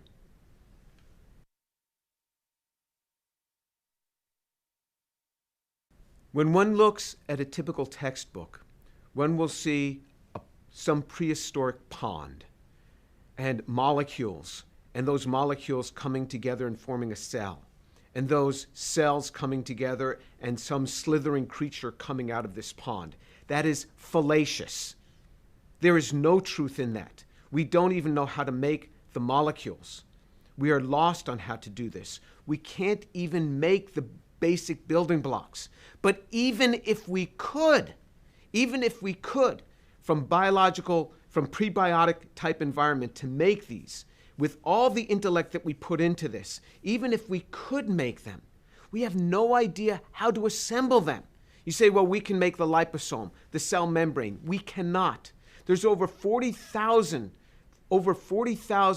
lipids have been identified in cell membranes. You want to take some simple ones? It's not just individual lipid membranes. You have to have the inside and the outside of the membrane have to be different. You have to have this huge array of proteins, that transmembrane proteins, and you have to have carbohydrates on the surface as identifiers. Even in the simplest bacterium, we have no idea how to put the structure together. It's not there. So not only do we not know how to make the basic components, we do not know how to build the structure even if we were given the basic components. So the Gedanken experiment is this: even if I gave you all the components, even if I gave you all the amino acids, all the protein structures from those amino acids that you wanted, all the lipids in the purity that you wanted, the DNA, the RNA, even in the sequence that you wanted, so I'm even giving you the code. And so now I say, and all the nucleic acids, can you now assemble a cell here in your individual bodies, not in your individual laboratories, not in a prebiotic cesspool, but in your nice laboratory? And the answer is a resounding no. And if anybody claims otherwise, they do not know this area.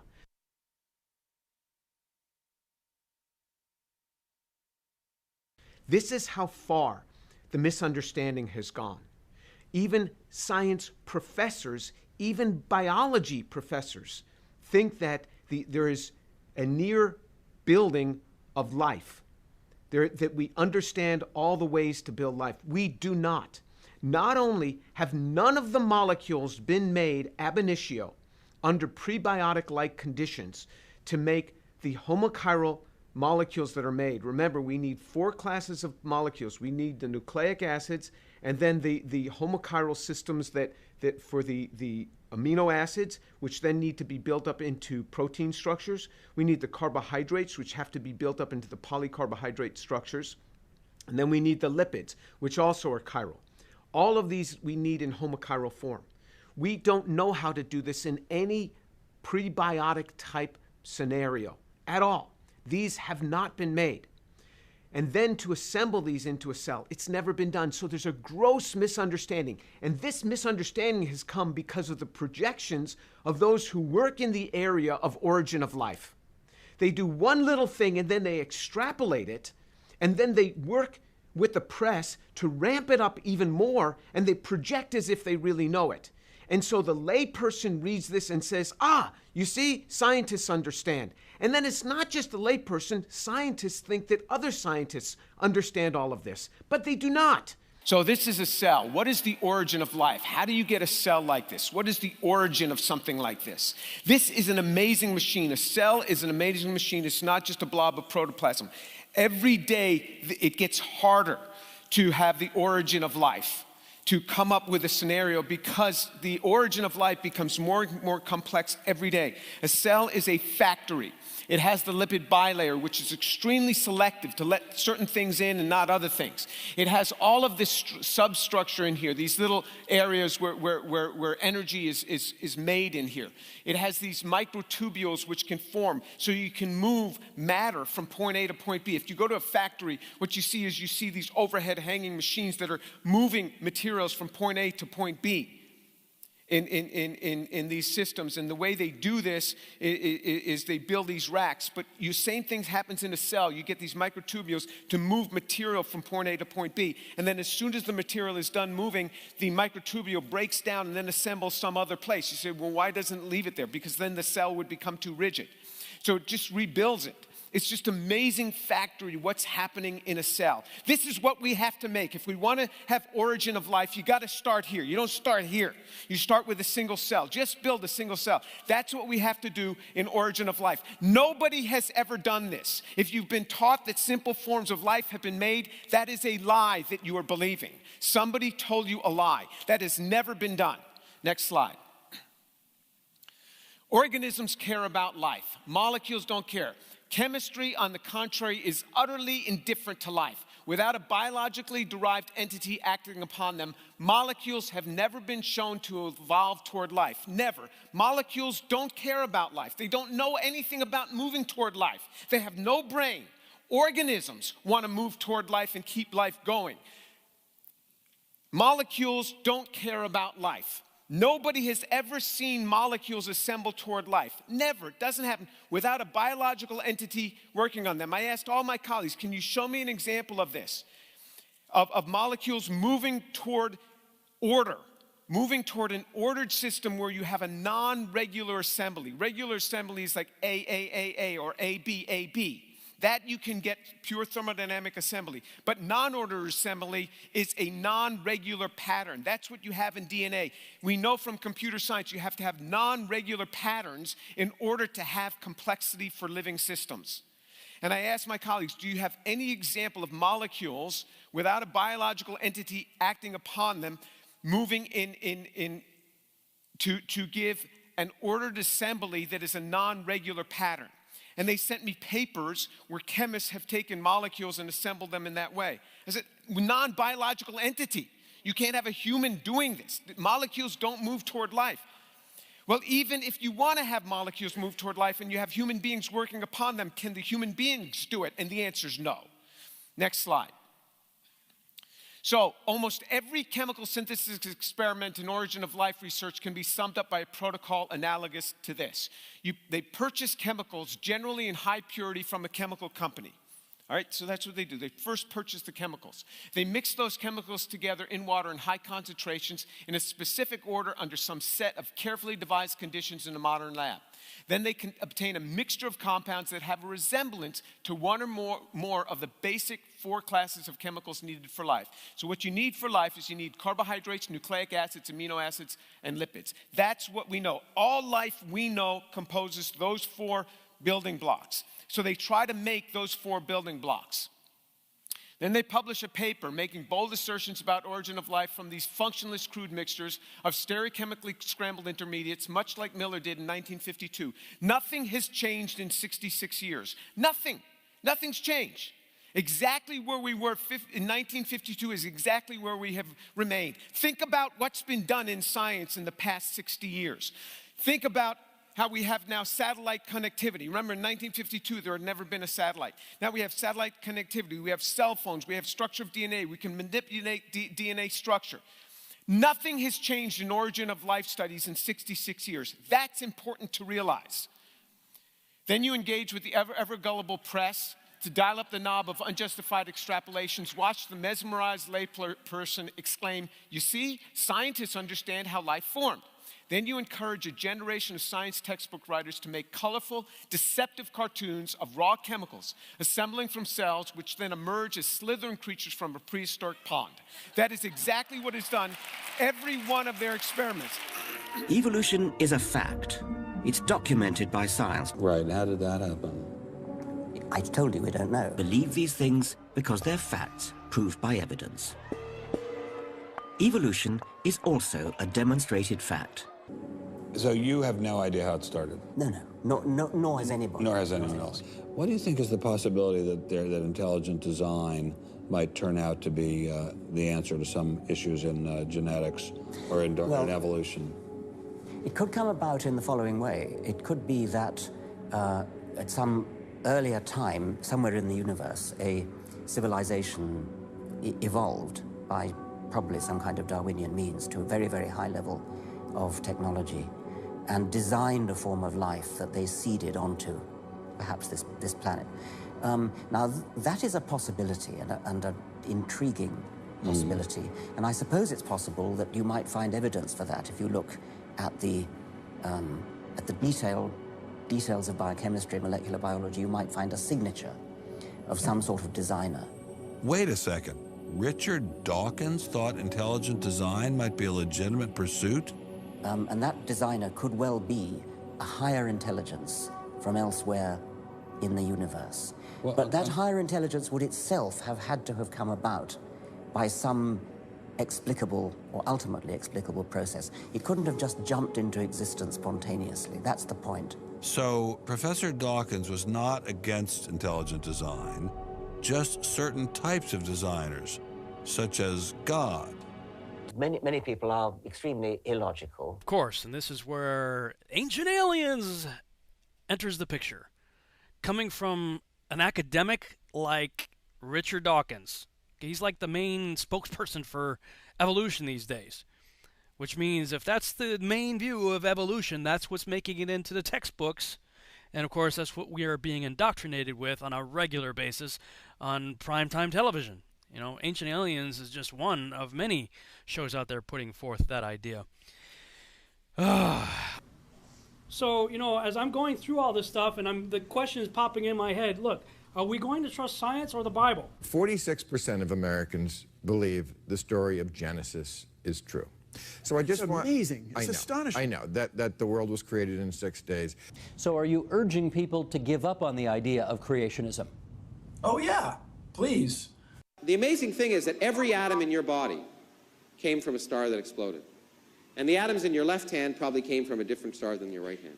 It really is the most poetic thing I know about physics. You are all stardust. You couldn't be here if stars hadn't exploded, because the elements, the carbon, nitrogen, oxygen, iron, all the things that matter for evolution weren't created at the beginning of time. They're created in the nuclear furnaces of stars, and the only way they can get into your body is if the stars were kind enough to explode. So forget Jesus. The stars died so that you could be here today, okay? And anyway. By the end of the 1920s, astronomer Edwin Hubble, working with the large 100-inch telescope atop Mount Wilson outside Los Angeles, had established that our galaxy was only one of many galaxies in the universe. When we look out at other galaxies, on average, they're moving away from us. And those that are twice as far away are moving twice as fast, and those that are 3 times as far away are moving 3 times as fast. And of course, that makes us look like we're the center of the universe. Such a condition would imply that we occupy a unique position in the universe, analogous, in a sense, to the ancient conception of a central Earth. This hypothesis cannot be disproved, but it is unwelcome and would only be accepted as a last resort in order to save the phenomena. Therefore, we disregard this possibility. The unwelcome position of a favored location must be avoided at all costs. Such a favored position is intolerable. Several decades ago, we found a problem so great that it was brushed under the carpet for many a decade. And this is the fact that galaxies spin too fast. In fact, 10 times too fast. By rights, the galaxy should fly apart. Therefore, scientists said that we have to have dark matter, a halo of matter that surrounds the galaxy and holds the galaxy together. And what have they discovered? Absolutely nothing. Zilch. What is a little bit perturbing is that after 50 years, we still haven't found what the dark matter is. But on the other hand, that doesn't mean they're not there. It just means they're harder to find than we thought. We look out in the universe, and 85% of all the gravity that's out there has some mysterious unknown source. We add up all the stars, the galaxies, the planets, the comets, the black holes, the dark clouds, everything out there that we can see, touch, smell, or taste. And it doesn't add up to give us the gravity that we see operating in this universe. So really, we should be calling it the dark force, because we don't know if it's made of matter. It could be a profound misnomer, sending people off in thought directions that might not really be the right path. So dark matter is just simply what we call this thing about which we know nothing, responsible for 85% of the gravity of the cosmos. It is the longest standing unsolved problem in modern astrophysics. Dark matter, dark energy. Everything we know about the universe, what we're made of, galaxies, stars, planets, that's all right here. So, according to this chart, we are 96% stupid. So the problem with cosmology is that we keep inventing theories, ad hoc theories, to try to explain the data, such as inflation, dark matter, dark energy, and so on, just to keep patching the theory up. There is a crisis in cosmology. Usually in science, if we're off by a factor of 2 or a factor of 10, we call that horrible. We say something's wrong with the theory. We're off by a factor of 10. However, in cosmology, we're off by a factor of 10 to the 120. That is 1 with 120 zeros after it. This is the largest mismatch between theory and experiment in the history of science. A very large number of universes, perhaps even an infinite number, could in principle exist in a vast hyperspace. We can understand the idea of hyperspace by comparing it to a mug of beer. Beer. The beer mug would be the hyperspace, and the bubbles would be these individual universes. The bubbles in a beer mug are all physically about the same. But suppose they span a range of properties. Some of them might have carbon, and oxygen, and stars and gravity, and others don't. We would be in one of the ones that leads to a rich, complex universe culminating with life as we know it. If there are an infinite number of other universes, the fine-tuning that seems to be present in ours isn't an example of God's plan, but rather the law of statistics. Most of these universes wouldn't naturally develop in ways that fostered intelligent life, but a few would. So then the explanation for the specialness of the universe is that we are winners in a gigantic cosmic lottery. It stands to reason that we couldn't be living and discussing this in a universe that was hostile to life. Only the bio-friendly ones get populated with thinking beings. Having a multitude of universes is actually quite a simple and natural consequence of some of the most favored models for the birth and early evolution of our universe. It's kind of like stars and planets. As long as you have the capacity to make one, it's easy to make lots of them. Oh, really?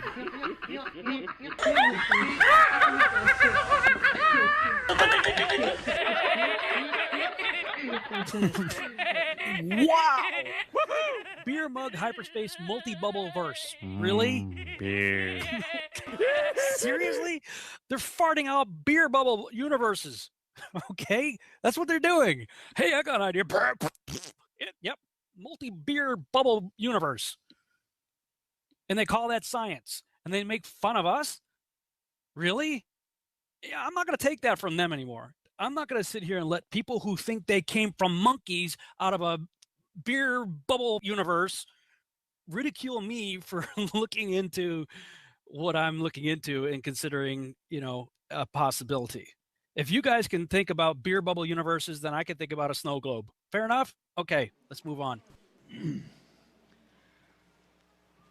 That's what they believe, and much of that we have embraced, even in creation ministries. You know what? You don't have the intellectual high ground in this discussion if you believe that. I've had many people try to interview me, and I stopped doing interviews for the press because I know they're just going to take me out of context, look for that little snippet that they could try to make me look stupid with, put it with goofy music, put other people in there, and try to make fun of us. So whenever the news media has come up to me for an interview, I said, here's the deal. You don't have the right to use my image or anything I say unless we have the following conditions. If you're going to interview me, I get to record the entire conversation, the whole interview I'm going to record, and I get to interview you first. Because I'm going to interview them and find out what they believe. As soon as I realize that most of these people believe this stuff, they don't have the intellectual high ground in this discussion. They're going to have no room to try to make fun of me. You believe you came from an exploding dot and evolved out of a rock.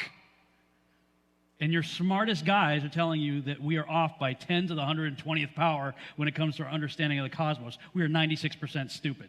And you're going to claim to be the intellectual high ground here? I don't think so. More and more scientists, mainstream scientists, or, whoops, where's my clicker, are even beginning to acknowledge this also, not just creationists and flat earthers and stuff. You have Nikola Tesla, right? Back in his day, he said, today's scientists have substituted mathematics for experiments, and they wander off through equation after equation and eventually build a structure which has no relation to reality. He was already seeing where it was going in his day.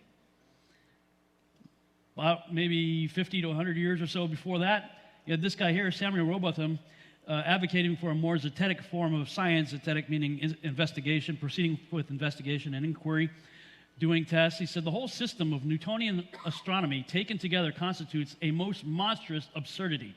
It is false in its foundation, irregular, unfair, and illogical in its details and in its conclusion, inconsistent and contradictory. Because the Newtonian theory is held to be true, they are led to reject the scriptures altogether, to ignore the worship and doubt and deny the existence of a creator and supreme ruler of the world. He went on to say that the scriptures were not intended to teach science truthfully is, in substance, to declare that God himself has stated and commissioned his prophets to teach things which are utterly false.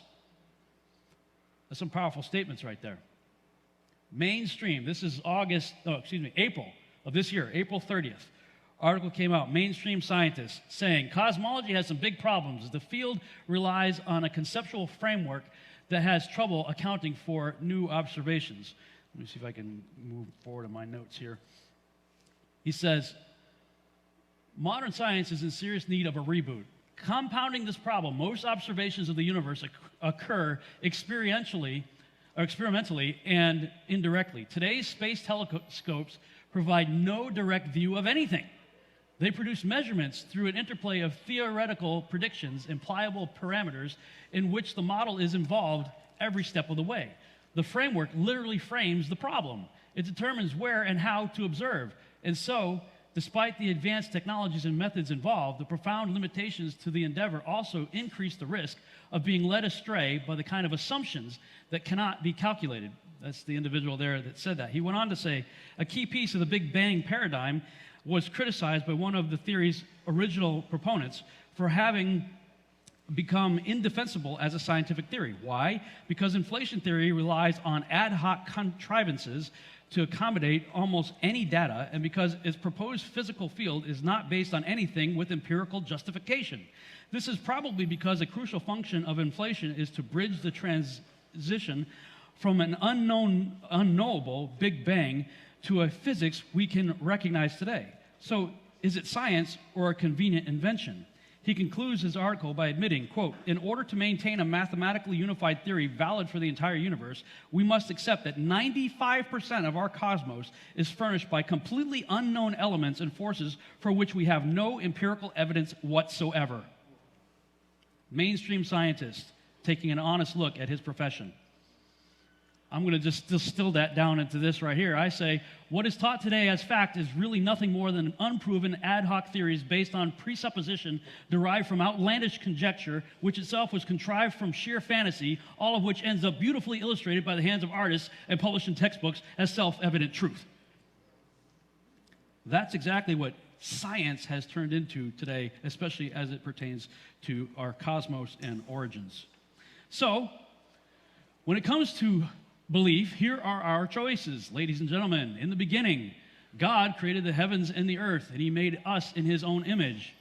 In the beginning, Nothing farted out the heavens and the earth, and we got here from goo to you by way of the zoo. Or, in the beginning, nothing farted out the heavens and the earth, and ETs seeded the goo to make you. Those are our choices. I don't know about you, but I'm going to go with option number 1.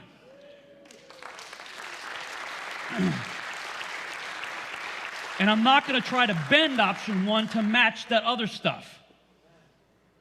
They are completely and totally incompatible. So one of the things I often hear about this is, well, Rob, you know, if that's true, if what you're saying is true, it's too big a conspiracy. Have you heard that before? Have you said that before?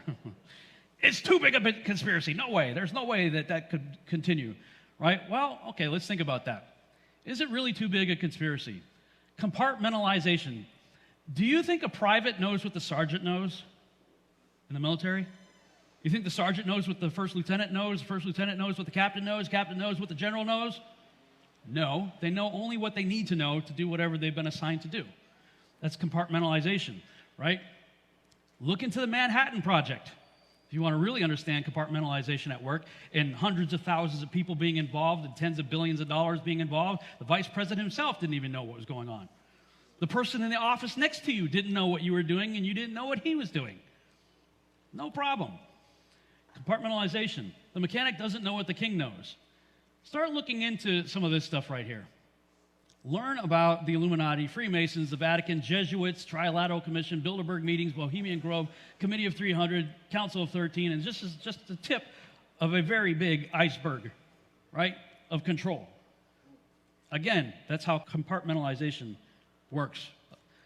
Not a problem. What government's trustworthy? You guys think the United States government is trustworthy? What about the Russians? The Russians must be trustworthy. Oh, I know, the Chinese are trustworthy. Or maybe the Koreans. Oh, Israel's trustworthy. Yeah. Governments are full of conspiracies. The military answers to its government. When it comes to the space program, a little over 500 human beings have allegedly been to space. And of the 500 plus individuals who have allegedly been to space, a vast majority of those come from military backgrounds. How many of you know militaries are trained to keep secrets? Right down to the private. Has to be able to keep its nation's secret, right, from the enemy.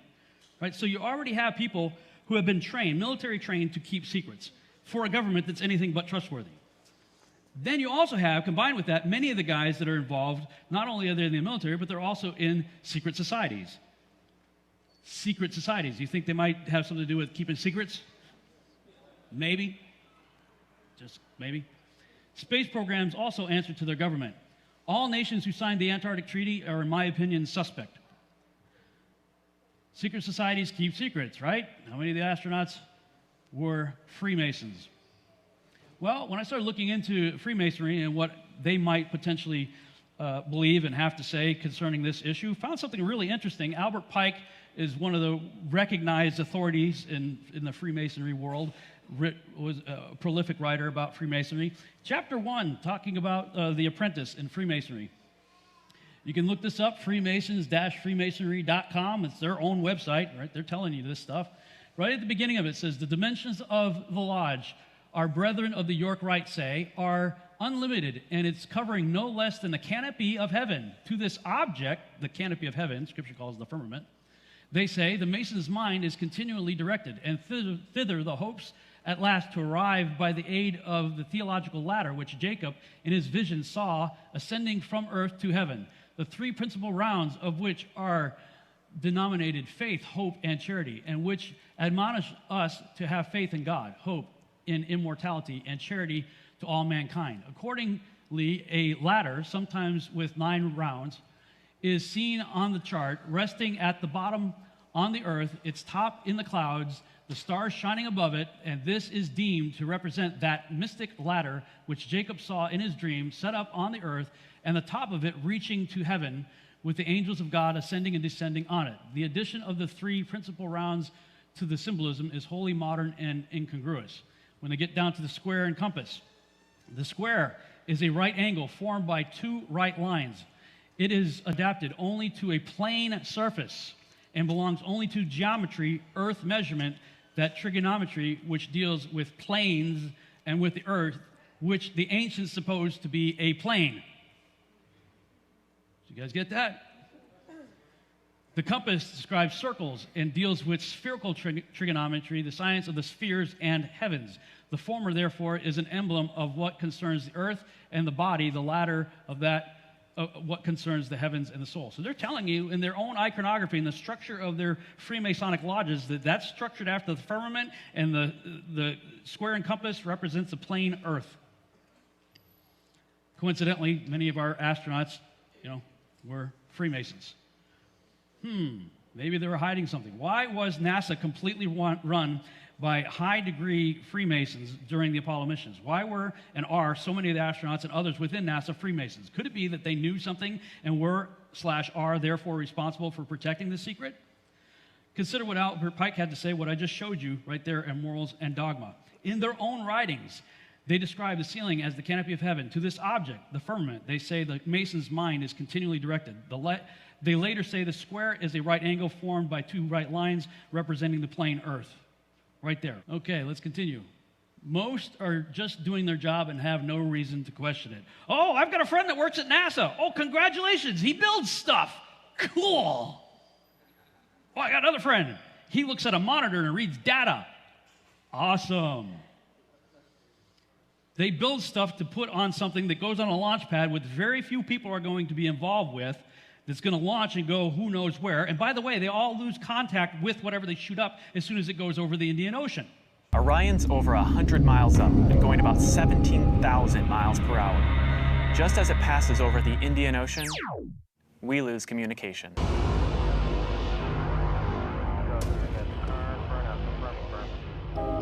This is expected.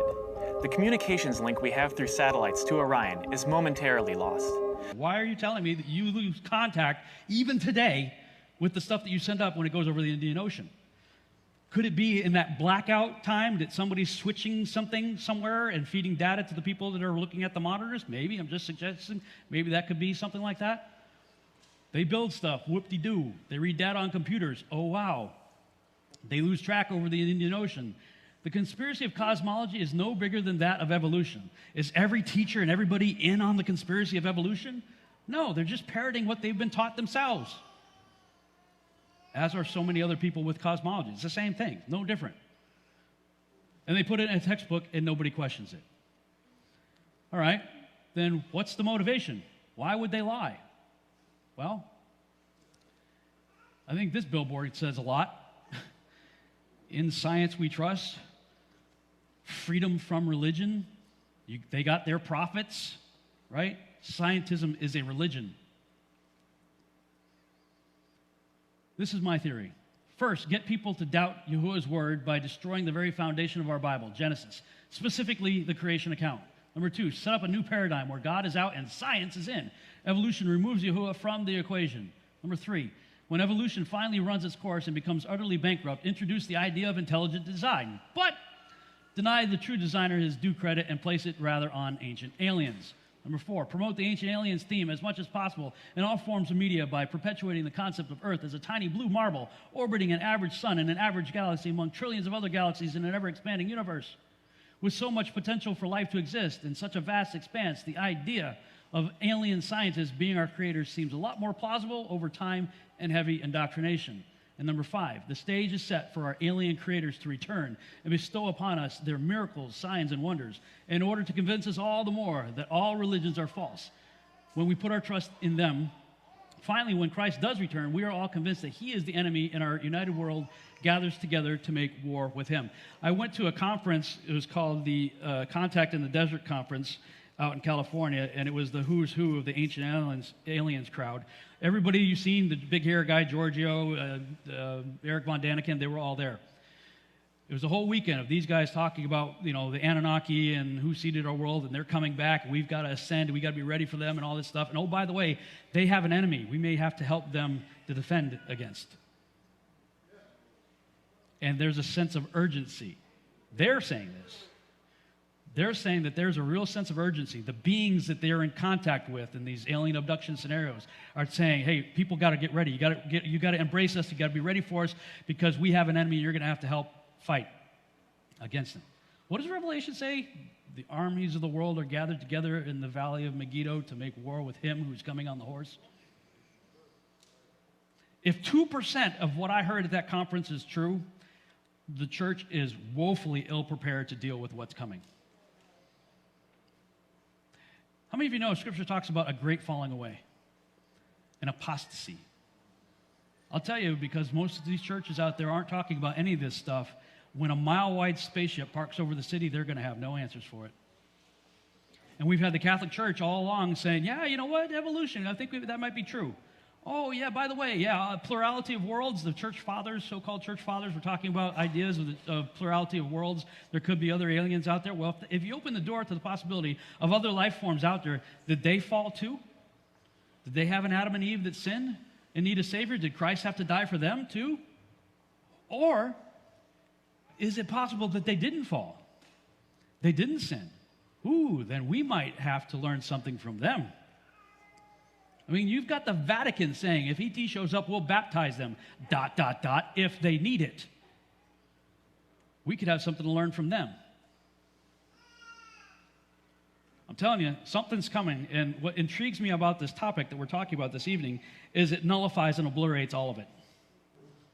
If we're in an enclosed world cosmology, you can forget evolution and ancient aliens goes out the window. There's no likelihood. It's not even remotely plausible. This brings me to my final point. How did we get here? The powerful influence of media. How many of you ever heard of the Seven Mountain Prophecy? Anybody ever hear of that before? Interesting concept. As I understand it, Bill Bright, Francis Schaeffer, Lauren Cunningham, three pretty big individuals in evangelical circles, all got together one day and had individually been shown visions from God on how to be more effective at reaching the world with the gospel. And as they started to share with each other what they had each individually been learning, they realized this is actually, we had different separate components to a bigger vision, which eventually morphed into what became known as the Seven Mountain Prophecy. And the whole idea behind it is that each of what they call mountains, or you could call them spheres of influence, have a tremendous impact on our culture. And they are identified as religion, family, education, media, arts and entertainment, government, and business. Clearly, when we look at that list, it's easy to see how these things have had an impact on our culture.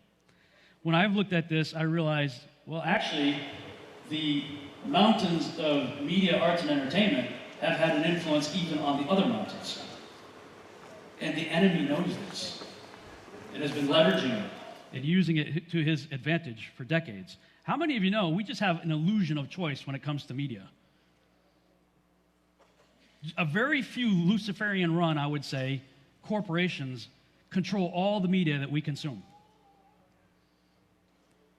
So don't you think that they have an agenda that they're trying to put forward? How many movies and TV shows are always putting forward this idea of a multiverse? You guys hear that? Multiverse, panspermia, ancient aliens. It's in everything. And it's been that way for decades. How many of you know Alex Kendrick, the movies Facing the Giants, Fireproof, Courageous, some of these movies, Christian movies that came out? He got started doing the Christian movies and stuff that he's doing because he said, I found a Barna Group survey that basically said the top 3 most influential factors in our culture were movies, television, and the internet. The church wasn't even in the top 10. That's absolutely true. You look at the Nielsen reports, the average American, according to the Nielsen reports, is watching anywhere from 4 to 6 hours of television a day. Even more so when you add what they're looking at with, phones and mobile devices and things like that. Spending tens of billions of dollars a year going to the movies. How many of you know the scripture says, it doesn't say anything about the world coming to the church. It tells the church to go into the world. That's the Great Commission, right? Go ye therefore into all the world, you, the church, go. It's nothing that says, hey, world, go to the church. We've got it backwards. Where's the world? Well, at least in America, they're watching 6 hours of television a day and spending tens of billions of dollars in the movie theater. Maybe we need to set up shop there. George Lucas said, the church, the influence of the church, which used to be all-powerful, has been usurped by film. He's absolutely right. And that's why I'm working on this. Everything that I talk about here, everything that I've researched, everything that I've been talking about for a better part of a decade, I'm funneling into this project. Because I believe, this is cool, we got a few hundred people here, that's awesome.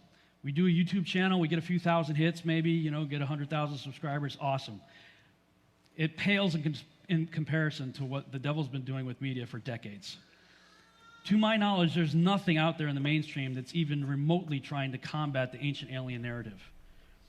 So you can pray with me, because that's the whole reason behind Seed. I'm trying to plant seeds that will lead people into an understanding of the kingdom and walk into a relationship with Jesus Christ and help them to understand the times that we're living in. Thank you very much.